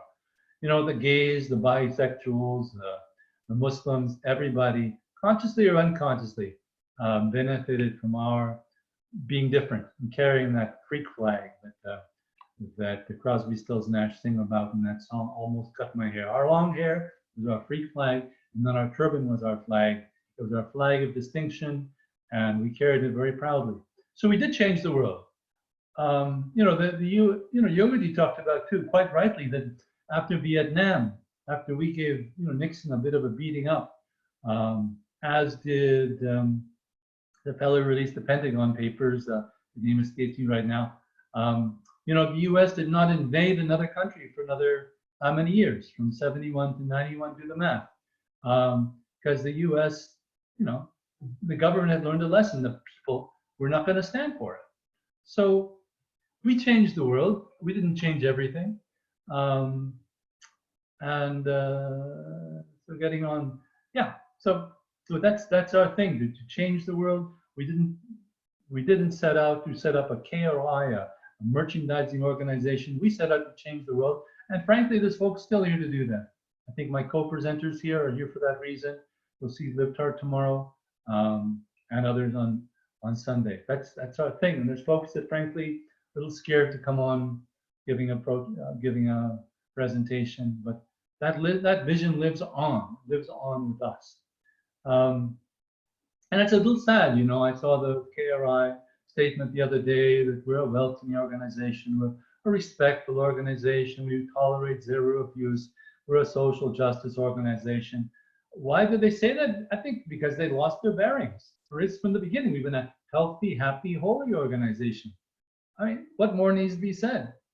You know, and frankly, personally, I don't think everybody's lost their bearings. Some other folks have lost their bearings, and that's a problem. And we've got to deal with that problem, or we're going to be in big, big trouble. I do want to deal here because, you know, I do want to deal here with the so-called second generation issues. It's clear, and I've heard some of their testimonies, that their life has been not the easiest. There's some of them complained about very harsh counseling. Oh yeah, we know Yogi Bhajan's a harsh counselor. I know Liptar once told a story about Yogiji was going to come with him to the Caribbean. So Liptar's in Atlanta, so that's his territory, and so he had to go with Yogiji, go to the Caribbean. And he was hoping that Guru Tej Singh would go with him, Guru Tej from Espanola. And Guru Tej said, "Why do you want me to come?" He said, "Well, I thought if you come, Yogiji will yell at you instead of yelling at me." That was just the deal. That's the deal you got. I mean, it's hard. It was hard. Yogiji was tough. He didn't tolerate fools gladly, and he pressed us to be excellent. So if you had a hard time with that, God bless you. You know, I think Yogiji, you know, he took a calculated risk. He wanted to change the world, and he knew he was going to lose a lot of students, and he probably knew he was going to lose youngsters as well. It was a calculated risk. It was you know, when you're a general, you know you're going to lose. You need to win a certain battle. You need to win a certain place. You've got to wrest it from the enemy, and your casualties are going to be very high. But you must take that place. It must break your heart. You know that a lot of those soldiers are good soldiers. You know, Yogiji told us that he told us the story of Moses and going to the land of the promised land, and he said, you know, it could have taken 40 days. It took 40 years.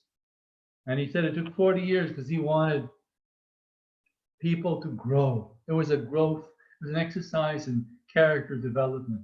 And you know, I'm sure there were children that suffered. I'm sure there were children, even babies, that died in that trip. Did it break Moses' heart? I'm sure it did. I'm sure it did.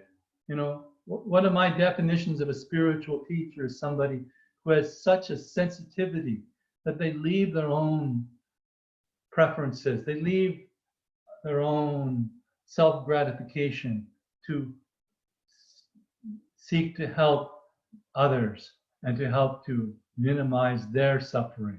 They start to live for the good of others. And to be in a position like that and see others and their children suffering must be very, very hard. And you must know that 84, 85, Yogiji, he had a number of heart operations. His heart was broken. His heart was broken by betrayal of students. His heart was broken. It was a very hard job to be a Saturn sage and to instruct and to teach people that couldn't take it sometimes, just couldn't take it. And so there's the criticism of the harsh counseling, the promises and the assurances and the vision. Yeah, Yogi told us, you know, we'll be great, we'll be powerful, we'll rule, life is good. Well, you know, if you're a young person, you lost your job in Golden Temple Bakery, that sounds like false assurance. Yogiji was a great leader in the sense that he led us through thick and thin. Who's to say what the future holds? I think it's not there yet. We're not even there yet. But as he said, you know, it can be a couple of generations before we get there. In India, did the children suffer bullying? Absolutely, they did. I think, where did the children pick up those behaviors? Probably from their parents. It's sad, but as somebody said, name me a school where there's no bullying. Sorry. I mean, it was really, really bad in some places in India.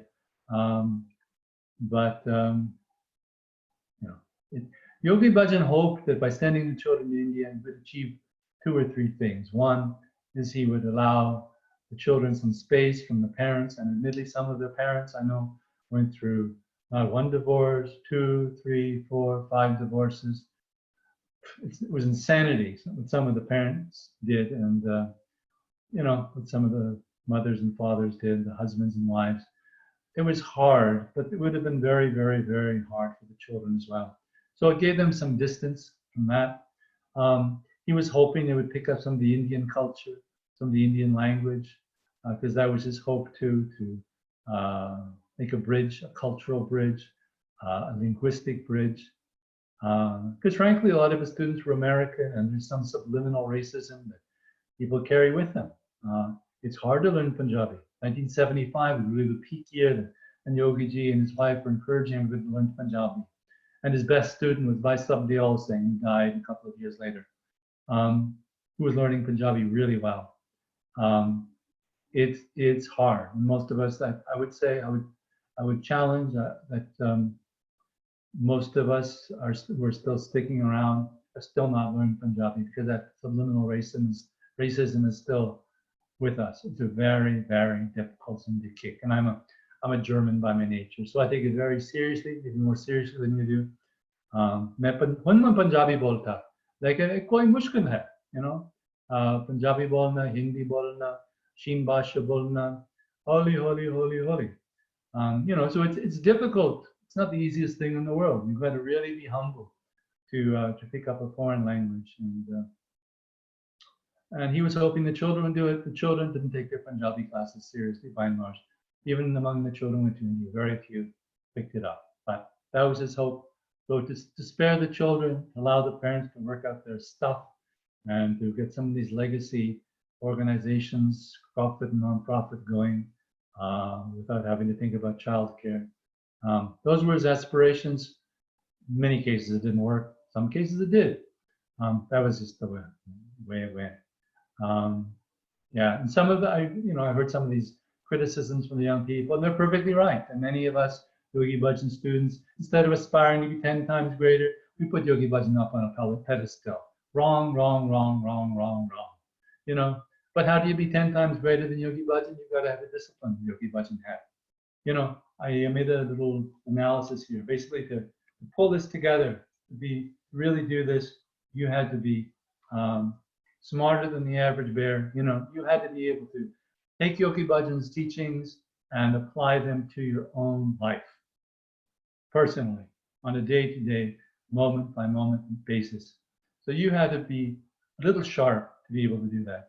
And if you just wanted to worship Yogi Bhajan, you're not going to get there. Sorry, not going to happen. So that's missing. You had to also have a lot. So get it. You had to have some intelligence, some particular kind of intelligence.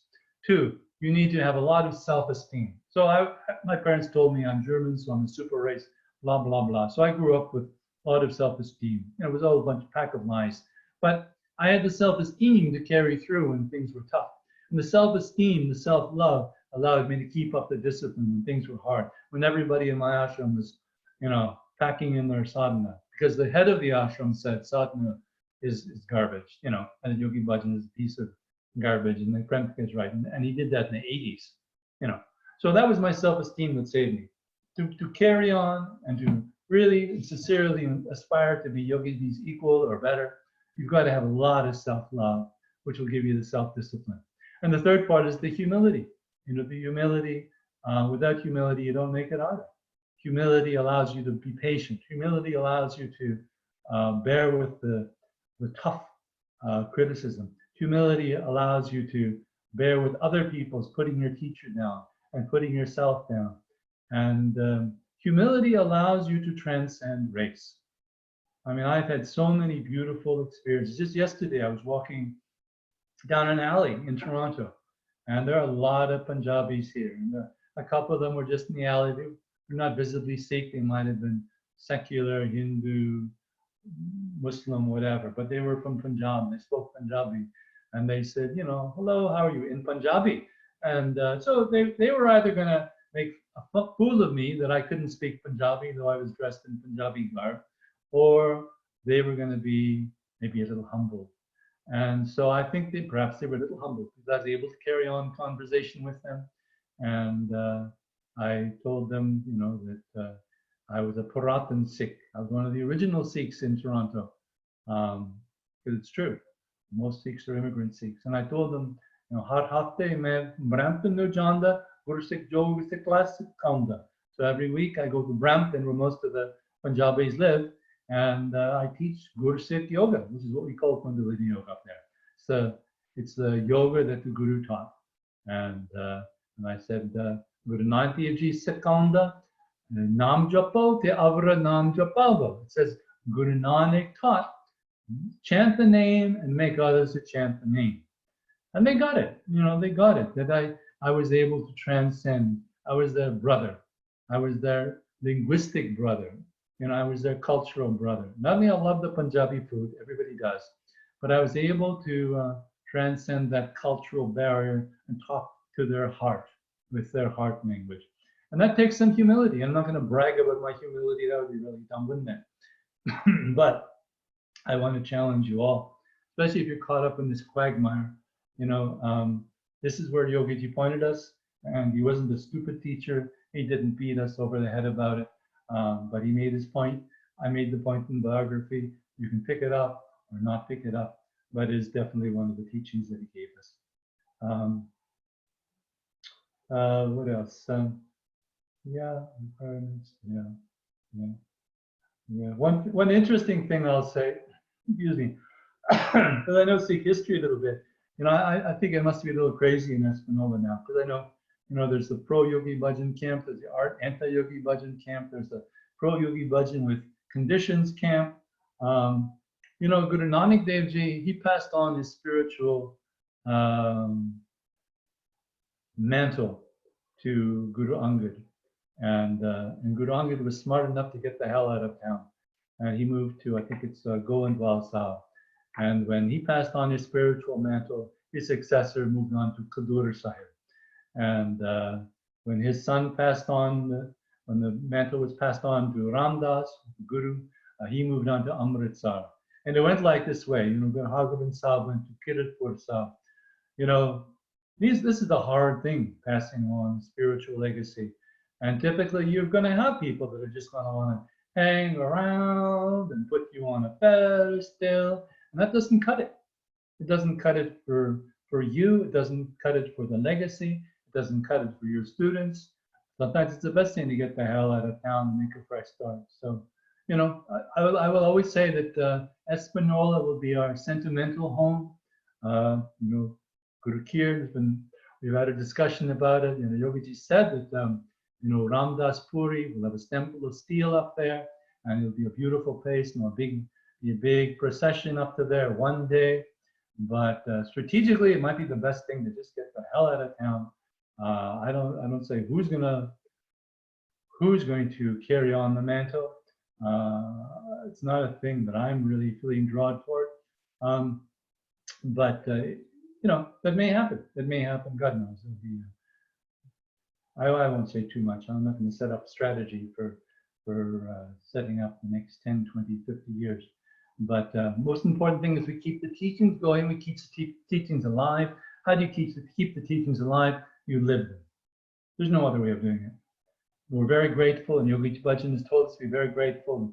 The Sikhs of Punjab have kept the Guru Granth Sahib alive, carried the Guru Granth Sahib generation to generation to generation without messing around with it, without altering it.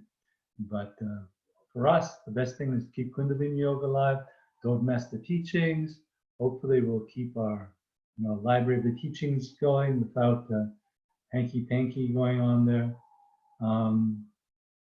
That's a lot of what I want to share with you. Something else I want to share with you is astrology is one thing, and again, personally, I haven't had a powerful experience with astrology, but something that's struck a nerve with me that's made sense for me is handwriting analogy. It's called handwriting analysis or graphology. And it used to be part of my sadhana to write Yogi Bhajan every month. And I did for many years, up until the mid-'80s. And I would get a beautiful letter back from him most every month, always very inspiring. I used to be at a loss of words, but he was very gracious. And you know, you can read something about somebody by how they write. Some people have very teeny writing. Some people are very sloppy. Some people's writing leans to the right, leans to the left. Some people underline their signature. And I'm going to share with you his signature from one of his letters to me. Hopefully you can all see it. You can have a look at this. Now, hopefully this doesn't traumatize you. Somebody asked, are we going to show Yogi Bhajan videos on the webinar? I said we won't. So if this is going to traumatize you, just look away for a few minutes. So can you see this? What's that? See that signature there? Humbly yours, Yogi Bhajan. So, and if you want, if you miss it, you can also Google. You can Google, I did it myself, Yogi Bhajan signature. You can find it. And what I see in that is a very forceful personality, a very energetic personality. It goes to the upper right, which is very energized. This is toward the future.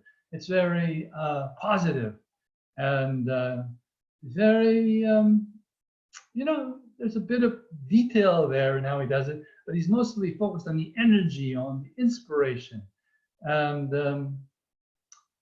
it's very, you know, it's like that. The big letters are big, which indicates a healthy self-esteem. And I love it. I love it. You know, frankly, studying with him and studying his handwriting, it changed my handwriting, as it would anybody. But if you wish, you can also do your research. And I mean, you can get a whole book or get an article on handwriting analysis. And but if you're interested, you can find also online, because I've looked, I know it's there. There are some legal documents. You don't have the autograph, the signature of the author of that book that came out in January. And that's an interesting study in contrasts. You've got a very big capital letters, very small, which says something about, I would call it a sense of entitlement. Sense of entitlement, you're very big, and the rest is everybody else is very small. And interestingly, while Yogi leans toward the right, toward the future, and is very energetic, that person's handwriting leans back, it leans backward. And so they're obsessed with the back, probably some, well, let's say possibly some trauma in the back, there's some retained memories. And I would postulate, I would say there's also, when you're living your life like that, there's a good chance of being a backstabber as well, going back on your word, and ties in pretty well with that personality. That's been my experience. Study it sometime. Study Yogi Bhajan. You know, you can find his autograph here and some of the books. The KRI will put an autograph on it. Study your own handwriting. Study other people's handwriting. It's a very interesting study. And that's one reason I don't really buy into the stories that Yogi Bhajan screwed up. Yogi Bhajan wanted to have sex with a minor. I mean, I don't think so. I think Yogi Bhajan was too big for that. He was a big personality, and he didn't care for that. It was not his style. As Guru Tej Singh said when we had him on another webinar, he didn't wake up in the morning and say to himself, well, who am I going to abuse today? No, I don't think so. That's not the man. That's not the Yogi Bhajan I met. That's not Yogi Bhajan I studied about. Yogi Bhajan was great. Perhaps he would have prayed, you know, who can I inspire today? Who can I uplift today? You know, there are stories about Yogi Bhajan. Some of them, you know, because Yogi Bhajan dealt with people on all different levels. And there's one story I'll just share with you. And if there's young people, I'm not going to use a dirty word. I'm going to use a 4-letter word, but I'm going to use the word like instead of that other word. And here's a story somebody told me. Somebody I think is pretty credible, spent a lot of time in Los Angeles with Yogiji. He said that he would, and you can imagine, it takes, you know, some strength of character to put up with Yogiji, especially as a woman. But he said this fellow, he has a friend, and this friend, you know, confided in him that Yogiji would, you know, he would meet her every once in a while, and he would lightly strike her on the belly and say, when are you going to like me? And, you know, she would feel kind of awkward and wouldn't say anything. And then a few weeks would pass and he would do it again. And you look at her in the eye and say, when are you going to like me? And, you know, it would go on. He did it a few times. And finally he did it. And she replied and said, why are you doing this to me? And Yogiji replied, finally, I was waiting for you to reply, waiting for you to give a response. And the lady, she replied to my colleague, my friend, and said, you know, finally I realized at that point that I was in an abusive relationship and I wasn't standing up. And, you know, Yogi's doing that, give me the backbone to stand up. And we ended that relationship. I got out of that relationship. And so I'm grateful to Yogiji. But, you know, if this was a different kind of a person, she might be on that list of people complaining, Yogi Bhajan abused me, he said a bad word, he assaulted me, blah, blah, blah. But, you know, what would Yogiji gain out of assaulting somebody? You know, he would say his legacy is in us. If he can create some great student, or two, or God knows, maybe three, if he can create anybody who's a legacy teacher, somebody who can pass these teachings on, that's his legacy, not in creating a bunch of cripples. What is there in him for that? Why would he do that? Would he do that on a bad day? You know, by mistake? I don't think so. I don't think so at all. And so that's my perspective through the lens of handwriting analysis, and through the light of Guru Nanak. Yeah, what else were you going to say? Oh, yeah. Well, God bless KRI. You know, they have a new leader now. There were a few years ago, I had a funny experience with those guys. I'm going to call them those guys because, man, maybe they call me that guy because, you know, I was the guy that would send them this biography that they didn't do anything with for years and years and years, and they lost it. So I'm going to call them those guys. I don't take them that seriously in some respects. So, but there was this one guy, he was the head of KRI for many years. And he came to Toronto one time, he was getting a level 2 course. I thought I would try this level 2 business up. And he told me, you know, as a long-time student, he told me that, well, you know, we got a level 2 course. And, you know, at that time there was still an Unto Infinity group. And they were supposed to be very smart people. And they were, you know, monetizing things and creating a new paradigm, and they were supposed to be very smart people. And so he said, well, you know what we're going to do? We're going to have a level 2 course, and then we'll have a level 3 course, we'll have a level 4 course, and we'll level 5, and level 6. You know, maybe we'll have 21 level courses. And, you know, having a very critical mind, I said to myself, oh my God, this doesn't sound good. And frankly, I wasn't sure that this guy was much of a yogi in his own right. You know, he looked to me like he was a little overweight, very intellectual, but I wouldn't pick him out of a group as, you know, in a lineup as being a great yogi. And so, you know, I said, yeah, so what, you know, whatever. And so when I came home, what I did is with my colleague, Dr. Jindani, who was, you know, she's a smart woman. She put together a couple of well, she put together a study on Kundalini Yoga and people with PTSD, and she knew how to work studies, do surveys online. So we got together, and I told her the situation. We got together a survey, and I put together a survey. It's called Create Level 3. So instead of letting these guys behind closed doors on in Espanola put together a level 3 and a level 4, and then cash in on Yogiji's teachings, I I put out a call and I said, imagine, put it your own best shot on this. Imagine what would be an ideal level 3. I put it out to our Sangha, to our global community. I had just done a study with, I just put it out to a few hundred people using email addresses that I found, about people, asking them to tell about their experiences in joining 3HO and their experiences on these teachings. And so that's published. And if you're interested, I can give you the link to that. So I knew how to do that much. And then we put up together another one, design level 3.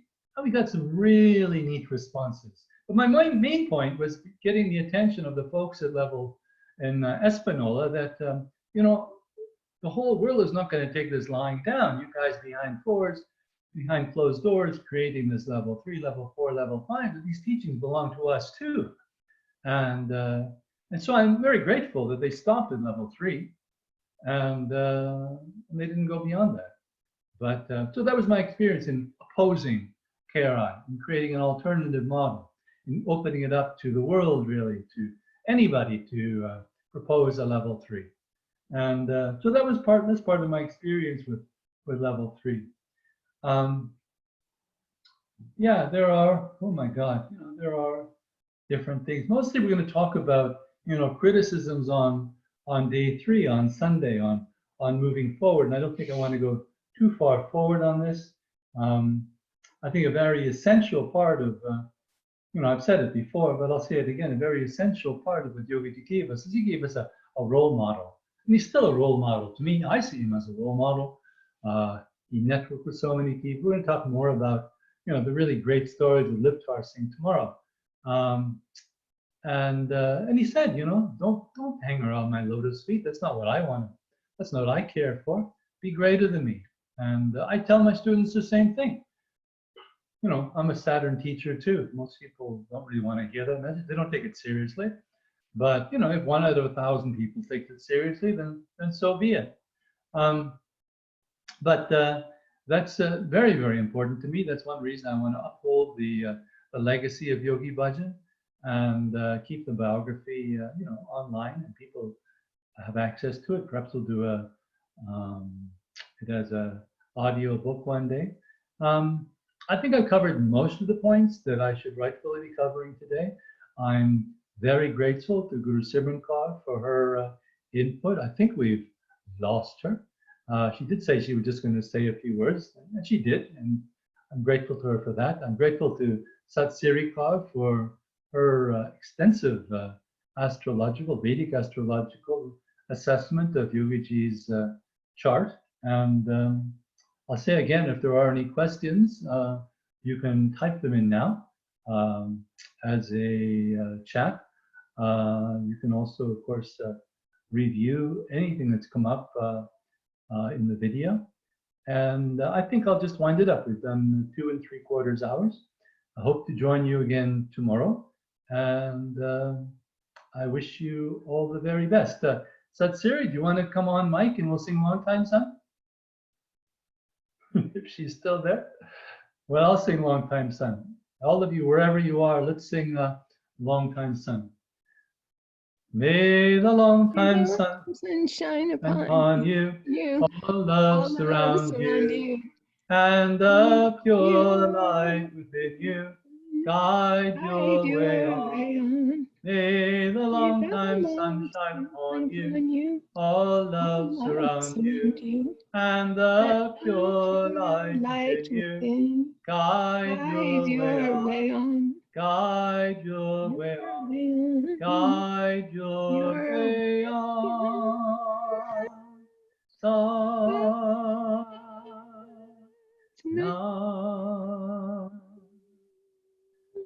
From darkness to light, from death to life, from ignorance to understanding, we live on this path from day to day to day.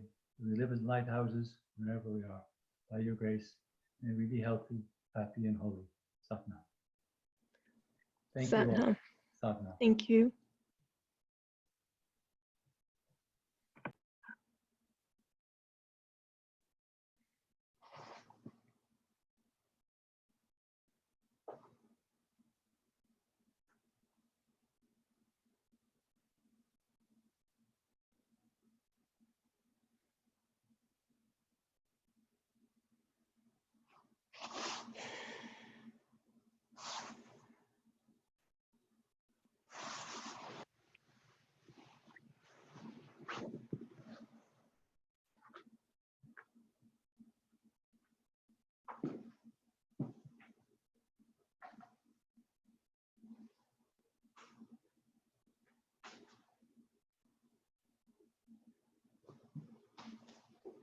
Mm.